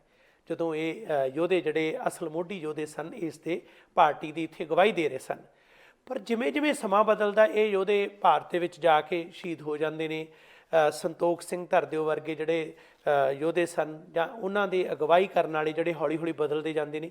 ਅਮਰੀਕਾ ਦੇ ਵਿੱਚ ਗਦਰ ਦੇ ਜਿਹੜੀ ਸੰਸਥਾ ਹੈ ਉਸ ਨੂੰ ਆਪਣੇ ਨਾਂ 'ਤੇ ਰਜਿਸਟਰ ਕਰ ਲਿਆ ਜਾਂਦਾ, ਅਖਬਾਰ ਨੂੰ ਵੀ ਆਪਣੀ ਨਿੱਜੀ ਸੰਪਤੀ ਦੇ ਤੌਰ 'ਤੇ। ਫਿਰ ਇਸ ਦੀ ਜ਼ਿੰਮੇਵਾਰੀ ਰਾਮਚੰਦਰ ਕੋਲ ਆ ਜਾਂਦੀ ਹੈ। ਜਦੋਂ ਬਦਲਦਾ ਸਮਾਂ ਤੇ ਉਹ ਗੁਰਬਾਣੀ ਦੀ ਲਾਈਨ ਵੀ ਉੱਡ ਜਾਂਦੀ ਹੈ, ਉੱਥੋਂ ਉਹ ਸ਼ਬਦ ਵੀ ਉੱਡ ਜਾਂਦੇ ਨੇ, ਉਸ ਦਾ ਮੂਲ ਜਿਹੜਾ ਪਾਠ ਹੈ ਉਹ ਵੀ ਬਦਲ ਜਾਂਦਾ ਹੈ, ਤੇ ਉਹਨੂੰ ਬੰਦੇ ਮਾਤਰਮ ਦਾ ਜਿਹੜਾ ਮਾਹੌਲ ਉਸ ਦੇ ਵਿੱਚ ਅੱਗੇ ਚੱਲਦਾ। ਫਿਰ ਹੋਰ ਇੱਕ ਚੀਜ਼ ਆਈ ਹੈ ਜਿਹੜੀ ਮੈਂ ਹੈਰਾਨ ਹੋ ਗਿਆ ਕਿ ਇਸ ਪਾਰਟੀ ਦੇ ਮੋਢੀਆਂ ਦੀ ਕਿੱਡੀ ਵੱਡੀ ਦੇਣ ਸੀ, ਕਿੰਨਾ ਉਹਨਾਂ ਦਾ ਦੇਣ ਦਾ ਕਮਿਟਮੈਂਟ ਦਾ ਇੱਕ ਇਤਿਹਾਸ ਹੈ। ਪਰ ਉਹੀ ਗਦਰ ਲਹਿਰ ਦੇ ਜੋ ਬਾਅਦ ਦੇ ਵਿੱਚ ਕਾਬਜ਼ ਸਨ, ਉਹਨਾਂ ਦਾ ਹਸ਼ਰ ਕੀ ਹੁੰਦਾ ਹੈ। ਰਾਮ ਸਿੰਘ ਧੁਲੇਤਾ ਕੈਨੇਡਾ ਦਾ ਇੱਕ ਗਦਰੀ ਯੋਧਾ, ਜਿਹੜਾ ਕਿ ਉਸ ਅਖਬਾਰ ਨੂੰ ਜਾਂ ਗਦਰ ਲਹਿਰ ਨੂੰ ਮਦਦ ਕਰਦਾ ਹੈ, ਜਾਨ ਤਲੀ 'ਤੇ ਧਰ ਕੇ ਲੜਦਾ ਹੈ। ਉਹ ਜਦੋਂ ਜਾ ਕੇ ਕਹਿੰਦਾ ਉਸ ਕਾਬਜ਼ ਧਿਰ ਨੂੰ ਕਿ ਤੁਸੀਂ ਇਹਨੂੰ ਨਿੱਜੀ ਸੰਪਤੀ ਨਾ ਬਣਾਓ, ਇਹ ਤਾਂ ਦੇਸ਼ ਭਗਤਾਂ ਦੀ ਯੋਧਿਆਂ ਦੀ ਸੰਪਤੀ ਹੈ, ਤਾਂ ਉਸ 'ਤੇ ਕੇਸ ਦਰਜ ਕਰਾਏ ਜਾਂਦੇ ਨੇ। ਕੋਰਟ ਦੇ ਵਿੱਚ ਕੇਸ ਚੱਲਦਾ, ਆਖਿਰਕਾਰ ਕੋਰਟ ਦੇ ਵਿੱਚ ਕਸ਼ਮਕਸ਼ ਹੁੰਦੀ ਹੈ ਤੇ ਰਾਮ ਸਿੰਘ ਧਲੇਤਾ ਉਸ ਰਾਮਚੰਦਰ ਨੂੰ ਉੱਥੇ ਮਾਰਦਾ। ਬਾਅਦ ਦੇ ਵਿੱਚ ਜਿਹੜਾ ਸ਼ੈਰਫ ਹੈ ਗੋਲੀ ਮਾਰ ਕੇ ਉਹਨਾਂ ਨੂੰ ਵੀ ਸ਼ਹੀਦ ਕਰ ਦਿੱਤਾ ਜਾਂਦਾ। ਇਹ ਜਿਹੜਾ ਇਤਿਹਾਸ ਹੈ ਇਹ ਵੀ ਇੱਕ ਬੜਾ ਵਿਡੰਬਨਾਮਈ ਇਤਿਹਾਸ ਹੈ। ਬਿਲਕੁਲ ਵਿਡੰਬਨਾਮਈ ਇਤਿਹਾਸ ਹੈ, ਔਰ ਇਸ ਵਿੱਚ ਗਦਰ ਪਾਰਟੀ ਅੰਦਰੂਨੀ ਜਿਹੜੀ ਦਿੱਕਤਾਂ, ਅੰਦਰੂਨੀ ਖਿੱਚੋਤਾਣ ਬਹੁਤ ਸਪਸ਼ਟ ਰੂਪ 'ਚ ਨਜ਼ਰ ਆ ਰਹੀ ਜੀ। ਕਿਧਰੇ ਨਾ ਕਿਧਰੇ ਦੇਖੋ ਗੱਲ ਇਸ ਤਰ੍ਹਾਂ ਕਿ ਜਦੋਂ ਆਜ਼ਾਦੀ ਦੀ ਲੜਾਈ ਦੇ ਵਿੱਚ ਇੱਕ ਜਿਹੜਾ ਕਾਂਗਰਸੀਆਂ ਦਾ ਗਰਮ ਧੜਾ ਸੀ, ਹਾਂਜੀ, ਜਿਸ ਦੇ ਸਾਹਮਣੇ ਨਿਸ਼ਾਨਾ ਸੀ ਹਿੰਦੂ ਰਾਸ਼ਟਰ ਬਣਾਉਣ ਦਾ, ਜੀ, ਉਹਨੂੰ ਉਸ ਤੋਂ ਅਸੀਂ ਅੱਖੋਂ ਪਰੋਖੇ ਉਸ ਨੂੰ ਗੱਲ ਨਹੀਂ ਕਰ ਸਕਦੇ। ਹੈ, ਉਹਨਾਂ ਨਾਲ ਸਰੋਕਾਰ ਰੱਖਣ ਵਾਲੇ ਲੋਕਾਂ ਨੇ ਹੀ ਅੜੀਆਂ ਚੱਕ ਕੇ ਬੰਦੇ ਮਾਤਰਮ 'ਤੇ ਜ਼ੋਰ ਦਿੱਤਾ। ਹਾਂਜੀ, ਹਾਲਾਂਕਿ ਜਿਹੜਾ ਆਰਗੈਨਿਕ ਆਈਡੀਆ ਸੀ ਗਦਰ ਪਾਰਟੀ ਦਾ, ਜਿਹੜਾ ਕਿ ਮਤਲਬ ਸੇਧ ਲਈ ਗਈ ਸਿੱਖੀ ਤੋਂ ਜਾਂ ਪੰਜਾਬ ਦੀ ਧਰਤੀ ਤੋਂ, ਜੀ, ਉਸ ਵਿੱਚ ਕੋਈ ਮਾੜੀ ਗੱਲ ਨਹੀਂ ਸੀ। ਹਾਂਜੀ, ਉਹਨੂੰ ਆਵਾਜ਼ ਧੁੰਦਲਾ ਕਰ ਦੇਣਾ, ਉਹਦੇ ਨਾਲ ਲੋਕਾਂ ਦੇ ਮਨਾਂ 'ਚ ਕਈ ਤਰ੍ਹਾਂ ਦੇ ਸਵਾਲ ਖੜੇ ਹੋ ਗਏ। ਹਾਂ, ਲਾਲਾ ਹਰਦਿਆਲ ਵੀ ਬਾਅਦ 'ਚ ਆਪ ਹੀ ਜਿਹੜਾ ਹੈ ਆਪਣੀ ਕੰਟਰਡਿਕਸ਼ਨਸ ਵਿੱਚ ਫਸ ਗਿਆ। ਬਿਲਕੁਲ, ਕਿੱਥੇ ਸਫ਼ਰ ਸ਼ੁਰੂ ਹੋਇਆ ਸੀ ਐਸਟੋਰੀਆ ਵੇਲੇ, ਜਦੋਂ ਸਥਾਪਨਾ ਹੋਈ ਹੈ, ਬਾਅਦ 'ਚ ਉਹਦਾ ਰੂਪ ਦੇਖੋ ਕੀ ਕਾਇਆ ਕਲਪ ਕਿਵੇਂ ਹੋਈ ਹੈ। ਬਿਲਕੁਲ, ਸੋ ਇਹ ਕੁਝ ਹਕੀਕਤਾਂ ਨੇ ਜਿਹੜੀਆਂ ਧਿਆਨ ਮੰਗਦੀਆਂ, ਔਰ ਇਸ ਦੇ ਵਿੱਚ ਤੁਹਾਨੂੰ ਇਨਸਾਫ ਕਰਨਾ ਪਊਗਾ। ਜਿੱਥੇ ਜਿੱਥੇ ਰੋਲ ਪੋਜ਼ਿਟਿਵ ਸੀਗਾ ਉੱਥੇ ਠੀਕ ਹੈ, ਰਿਕੋਗਨਾਈਜ਼ ਕਰੋ। ਜਿੱਥੇ ਬਾਅਦ 'ਚ ਗੜਬੜਾਂ ਹੋਈਆਂ ਉਹ ਵੀ ਧਿਆਨ 'ਚ ਰੱਖੋ, ਜੀ, ਜੀ, ਤਾਂ ਕਿ ਸਮੁੱਚੀ ਤਸਵੀਰ ਲੋਕਾਂ ਸਾਹਮਣੇ ਪੇਸ਼ ਕੀਤੀ ਜਾਵੇ। ਜੀ, ਸੋ ਗਦਰ ਪਾਰਟੀ ਦੀ ਆਪਣੇ ਵਿੱਚ ਇਸ ਤਰ੍ਹਾਂ ਦਿੱਕਤਾਂ ਸੀਗੀਆਂ, ਪਰ ਕੁੱਲ ਮਿਲਾ ਕੇ ਵੇਖਣਾ ਹੈ ਕਿ ਇੱਕ ਮੂਵਮੈਂਟ ਸੀ ਜੀ, ਜਿਹੜੀ ਇੱਕ ਪ੍ਰਬੰਧ ਦੇ ਖਿਲਾਫ ਲੜ ਰਹੀ ਸੀ। ਹਾਂ, ਉਸ ਦੇ ਕੋਲ ਤਾਕਤ ਬਹੁਤ ਸੀਮਤ ਸੀ। ਜੀ, ਉਹਦੇ ਵਿੱਚ ਇਸ ਤਰ੍ਹਾਂ ਦੀਆਂ ਉਤਰਾਅ ਚੜ੍ਹਾਅ ਆਉਣੇ ਸੁਭਾਵਿਕ ਗੱਲ ਆ। ਅੱਜ ਵੀ ਕਈ ਮੂਵਮੈਂਟਾਂ ਨੇ ਜਿਸ ਵਿੱਚ ਉਤਰਾਅ ਚੜ੍ਹਾਅ ਆਉਂਦੇ ਆ, ਬਿਲਕੁਲ, ਪਰ ਕਈ ਵਾਰੀ ਮੂਵਮੈਂਟ ਜਿਹੜੇ ਉਦੇਸ਼ ਨਾਲ ਸ਼ੁਰੂ ਹੋਈ ਹੈ, ਉਦੇਸ਼ ਬੜਾ ਇਮਾਨਦਾਰ ਤੇ ਪਾਕ ਹੁੰਦਾ। ਜੀ, ਬਾਅਦ 'ਚ ਅਗਾਂਹ ਜਦੋਂ ਨਿਗਾਰ ਆ ਜਾਵੇ, ਉਹਦੇ ਲਈ ਫਿਰ ਉਹੀ ਜ਼ਿੰਮੇਵਾਰ ਮੰਨੇ ਜਾਣੇ ਚਾਹੀਦੇ ਜਿਹੜੇ ਨਿਗਾਰ ਲੈ ਕੇ ਆਏ ਆ। ਜੀ। ਸੋ ਮੈਂ ਇੱਦਾਂ ਸੋਚਦਾ। ਗੱਲ ਤੁਸੀਂ ਜਿਵੇਂ ਲਾਲਾ ਹਰਦਿਆਲ ਦੀ ਗੱਲ ਕੀਤੀ ਹੈ, ਜਦੋਂ ਗਦਰੀ ਨਿਖੇੜ ਕੇ ਉਹ ਇਸ ਹਿਸਾਬ ਨਾਲ ਦੇਖਦੇ ਆ, ਖਾਸ ਤੌਰ ਤੇ ਬਾਬਾ ਸੋਹਣ ਸਿੰਘ ਪਕਣਾ ਮੇਰੀ ਰਾਮ ਕਹਾਣੀ ਦੇ ਵਿੱਚ ਜਦੋਂ ਵੇਰਵਾ ਲਿਖਦੇ ਨੇ ਸਾਰਾ, ਕਿ ਕਿਸ ਤਰੀਕੇ ਨਾਲ ਲਾਲਾ ਹਰਦਿਆਲ ਬਾਅਦ ਦੇ ਵਿੱਚ ਜਿਸ ਤਰੀਕੇ ਨਾਲ ਛੱਡ ਕੇ ਚਲਿਆ ਗਿਆ ਲਹਿਰ, ਤੇ ਅਖੀਰ ਨੂੰ ਜਿਸ ਤਰ੍ਹਾਂ ਦੀ ਉਹਦੀ ਆਪਣੀ ਗੁਮਨਾਮ ਜ਼ਿੰਦਗੀ ਹੋ ਗਈ, ਉਹਨੇ ਕੁਝ ਵੀ ਨਾ ਸਵਾਰਿਆ, ਜਿਹੜਾ ਕਿ ਮੋਢੀ ਗਦਰੀ ਬਾਕੀ ਉਹਦੇ ਮੁਕਾਬਲਤਨ ਸਨ।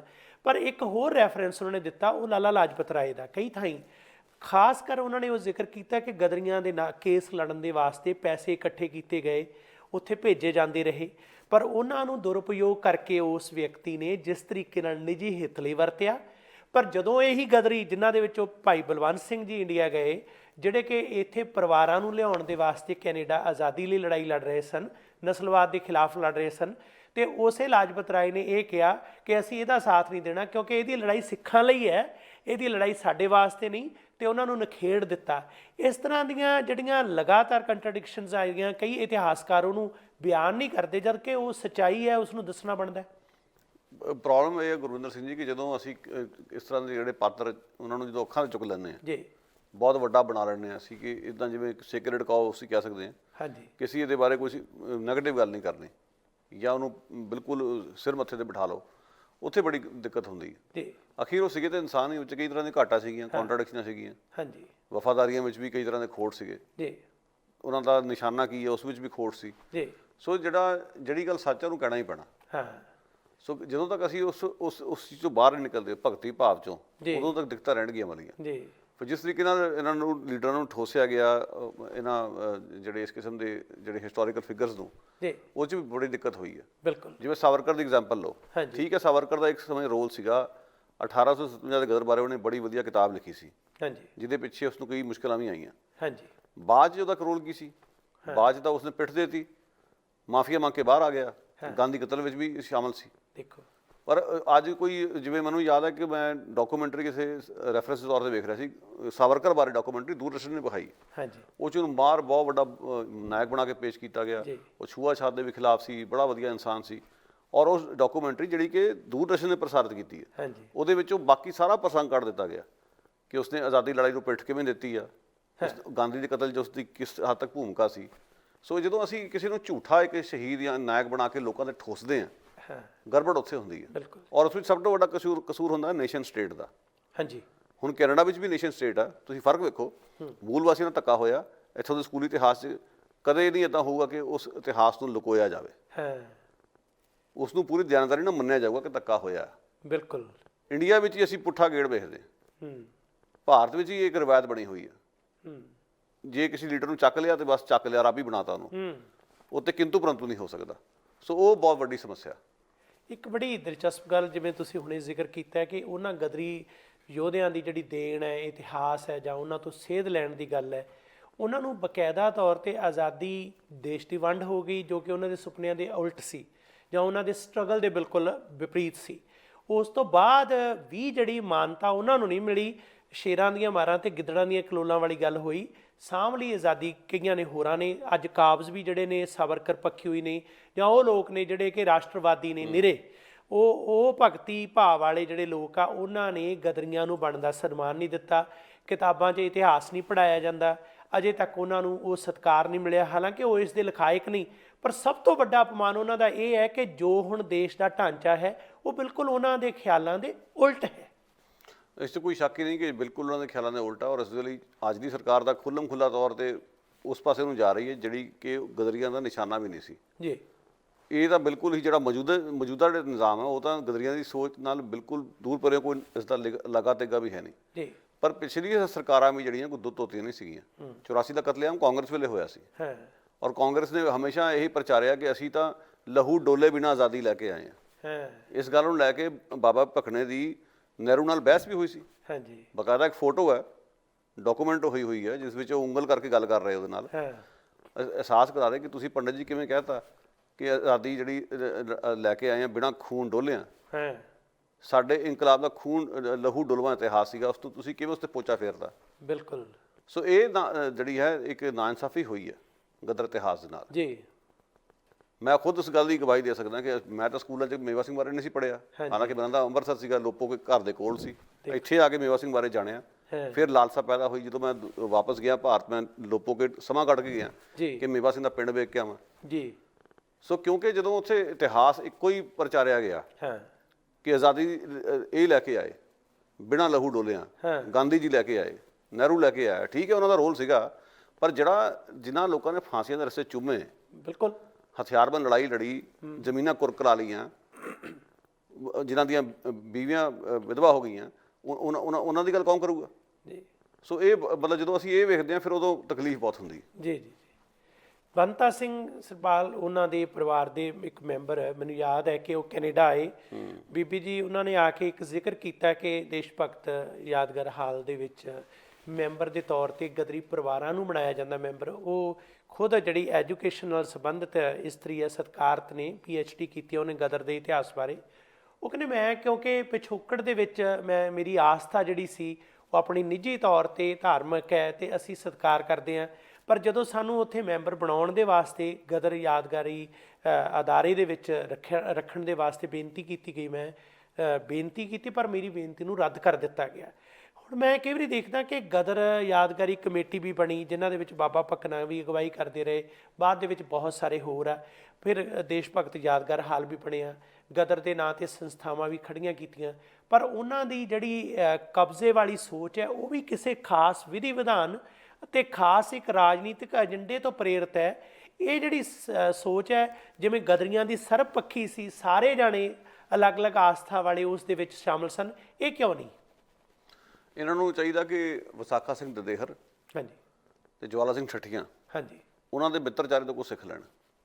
ਦੋਨੇ ਗੂੜੇ ਮਿੱਤਰ ਸੀ ਜੀ। ਜਵਾਲਾ ਸਿੰਘ ਠੱਠੀਆਂ ਦੀ ਧਰਮ 'ਚ ਕੋਈ ਆਸਥਾ ਨਹੀਂ ਸੀ, ਹਾਂਜੀ ਵਿਸਾਖਾ ਸਿੰਘ ਜੀ ਪੱਕੇ ਵਿਸ਼ਵਾਸੀ ਸਿੱਖ ਸੀਗੇ। ਹਾਂਜੀ ਇੱਕ ਦੌਰ ਇਹੋ ਜਿਹਾ ਆਇਆ ਕਿ ਉਹਨਾਂ ਦੀ ਸਿਹਤ ਵਿਗੜ ਰਹੀ ਸੀ ਜਦੋਂ ਜੇਲ੍ਹ ਦੇ ਵਿੱਚ, ਤਾਂ ਡਾਕਟਰਾਂ ਨੇ ਤਜਵੀਜ਼ ਦਿੱਤੀ ਕਿ ਇਹਨਾਂ ਨੂੰ ਜਿਹੜਾ ਹੈ ਮੱਛੀ ਦੀ ਤਰੀ ਲੈਣੀ ਚਾਹੀਦੀ ਹੈ। ਜੀ।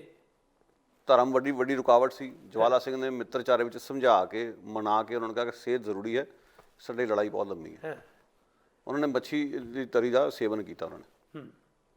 ਮੈਂ ਕਹਿਣਾ ਇਹ ਚਾਹੁੰਦਾ ਕਿ ਉਹਨਾਂ ਨੇ ਮੁੱਖ ਨਿਸ਼ਾਨਾ ਇਹ ਰੱਖਿਆ ਕਿ ਸਾਡਾ ਸਾਂਝਾ ਦੁਸ਼ਮਣ ਕੌਣ ਆ, ਅਸੀਂ ਫਾਸ਼ੀਵਾਦ ਦੇ ਖਿਲਾਫ, ਬਸਤੀਵਾਦ ਦੇ ਖਿਲਾਫ, ਜ਼ੁਲਮ ਦੇ ਖਿਲਾਫ ਲੜਾਈ ਲੜ ਰਹੇ ਹਾਂ। ਜੀ। ਧਰਮ ਤੁਹਾਡਾ ਹੈ ਨਹੀਂ ਹੈ ਇਹ ਤੁਹਾਡਾ ਨਿੱਜੀ ਮਸਲਾ, ਪਰ ਇੱਕ ਸਾਂਝੇ ਮਕਸਦ ਲਈ ਜਦੋਂ ਲੜ ਰਹੇ ਸੀ ਤਾਂ ਉੱਥੇ ਉਹ ਇਕੱਠੇ ਸੀ, ਕਾਮਨ ਗਰਾਊਂਡ 'ਤੇ ਲੜਨਾ ਉਹਨਾਂ ਨੂੰ ਆਉਂਦਾ ਸੀ।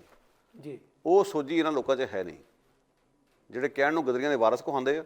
ਜੀ। ਉਹਨਾਂ ਦੀ ਸੋਚ ਤੋਂ ਨਾਲ ਉਹਨਾਂ ਨੇ ਕੋਈ ਨਾ ਤਾਂ ਪ੍ਰੇਰਨਾ ਲਈ ਹੈ, ਨਾ ਉਹਨਾਂ ਦੇ ਰਾਹਾਂ 'ਤੇ ਚੱਲ ਰਹੇ। ਜੀ। ਸੋ ਇਹ ਜਿਹੜੀ ਬਹੁਤ ਸੌੜੀ ਸੋਚ ਹੈ। ਜੇ ਤੁਹਾਡੇ ਆਪਣੇ ਚੁਗਿਰਦੇ ਦੇ ਵਿੱਚ ਕੁਝ ਵਿਸ਼ਵਾਸੀ ਸਿੱਖ ਵੀ ਨੇ, ਮੁਸਲਮਾਨ ਵੀ ਨੇ, ਜੀ, ਤੇ ਉਹ ਵੀ ਤੁਹਾਡੇ ਮਿੱਤਰ ਨੇ, ਬਸ਼ਰਤੇ ਉਹ ਵੀ ਤੁਹਾਡੇ ਨਾਲ ਖੜ ਕੇ ਜ਼ੁਲਮ ਨਾਲ ਲੜਾਈ ਲੜਨ। ਜੀ। ਪਰ ਹੋ ਇਹ ਰਿਹਾ ਕਿ ਹਰ ਇੱਕ ਕੋਈ ਕਹਿੰਦਾ ਜੀ ਸਾਡੀ ਜਿਹੜੀ ਵਿਚਾਰਧਾਰਾ ਹੈ ਉਹ ਜਿਹੜੀ ਹੈ ਭਾਰੂ ਰਹਿਣੀ ਚਾਹੀਦੀ ਹੈ। ਜੀ। ਸੋ ਵਿਚਾਰਧਾਰਾ ਦੇ ਨਾਂ ਤੇ ਇੱਕ ਵੱਖਰੇ ਕਿਸਮ ਦੀ ਹਉਮੈ ਅਸੀਂ ਵੇਖ ਰਹੇ ਹਾਂ, ਜਿਹੜੀ ਬੜੀ ਮੰਦਭਾਗੀ ਗੱਲ ਹੈ। ਗੁਰਪ੍ਰੀਤ ਸਿੰਘ ਜੀ, ਬਹੁਤ ਧੰਨਵਾਦ ਤੁਹਾਡਾ। ਤੁਸੀਂ ਗਦਰ ਲਹਿਰ ਦੇ ਇਤਿਹਾਸ ਬਾਰੇ, 1 ਨਵੰਬਰ ਦੇ ਇਤਿਹਾਸ ਬਾਰੇ ਕਾਫੀ ਜਾਣਕਾਰੀ ਦਿੱਤੀ ਹੈ।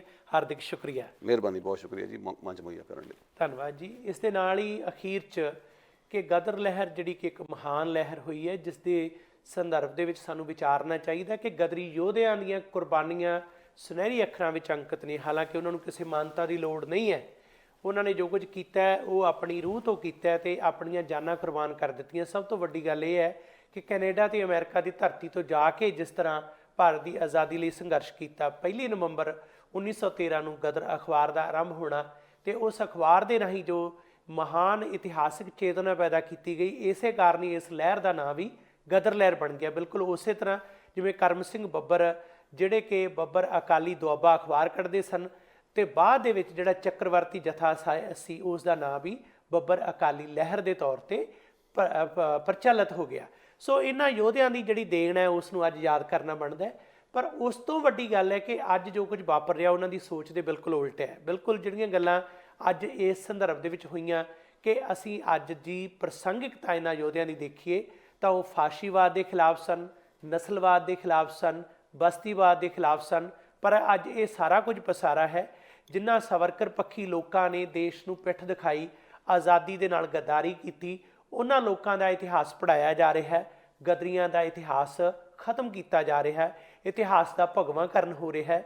ਇਹ ਰਾਜਨੀਤਿਕ ਪਾਰਟੀਆਂ, ਚਾਹੇ ਕਾਂਗਰਸ, BJP ਜਾਂ ਇਹ ਕਾਬਜ਼ ਧਿਰਾਂ ਜਿਹੜੀਆਂ ਨੇ, ਜਿਹੜਾ ਰਾਸ਼ਟਰਵਾਦੀ ਏਜੰਡਾ, ਜਿਹੜਾ ਸੰਘੀ ਕੋੜਮਾ ਹੈ, ਕਿਸ ਤਰੀਕੇ ਨਾਲ ਤਿਆਰ ਕਰ ਰਿਹਾ, ਅੱਜ ਸਾਨੂੰ ਜਾਗਰੂਕ ਹੋਣਾ ਪੈਣਾ। ਅਤੇ ਉਹ ਸੰਸਥਾਵਾਂ ਜਿਹੜੀਆਂ ਕਿ ਗਦਰ ਲਹਿਰ ਦੀਆਂ ਮੋਢੀ ਸੰਸਥਾਵਾਂ ਅਖਵਾਉਂਦੀਆਂ ਨੇ, ਜਾਂ ਉਹ ਗੁਰਦੁਆਰੇ ਜਿਹੜੇ ਗਦਰੀਆਂ ਦੇ ਉਸ ਉਪਾਸਨਾ ਦੇ ਵਿੱਚੋਂ ਪੈਦਾ ਹੋਏ ਨੇ, ਜਿਨ੍ਹਾਂ ਨੇ ਆਪਣੇ ਜੀਵਨ ਨੂੰ ਰਸਤਾ ਦਿੱਤਾ, ਉਹ ਗੁਰਦੁਆਰਿਆਂ ਦੇ ਉੱਪਰ ਵੀ ਜਿਹੜੇ ਕਾਬਜ਼ ਲੋਕ ਨੇ ਉਹਨਾਂ ਨੂੰ ਇਸ ਗੱਲ ਦਾ ਅਹਿਸਾਸ ਕਰਨਾ ਚਾਹੀਦਾ ਕਿ ਗਦਰੀਆਂ ਦੀ ਸੋਚ ਕੀ ਸੀ ਅਤੇ ਅੱਜ ਸਾਡੀ ਸੋਚ ਕੀ ਹੈ। ਸੋ ਇਸੇ ਤੋਂ ਸੇਧ ਲੈ ਕੇ ਹੀ ਅਸੀਂ ਗਦਰ ਲਹਿਰ ਦੇ ਯੋਧਿਆਂ ਨੂੰ ਸੱਚੀ ਸ਼ਰਧਾਂਜਲੀ ਭੇਟ ਕਰ ਸਕਦੇ ਹਾਂ। ਬਹੁਤ ਸ਼ੁਕਰੀਆ। ਸਾਡਾ ਹਰ ਇੱਕ ਪ੍ਰੋਗਰਾਮ ਦੇਖਣ ਤੇ ਸਾਡੇ ਨਾਲ ਜੁੜਨ ਲਈ ਸਬਸਕ੍ਰਾਈਬ ਕਰੋ ਚੈਨਲ ਪੰਜਾਬੀ ਤੇ ਨੋਟੀਫਿਕੇਸ਼ਨ ਲਈ ਬੈਲ ਆਈਕਨ ਵਾਲੇ ਬਟਨ ਤੇ ਕਲਿੱਕ ਕਰੋ।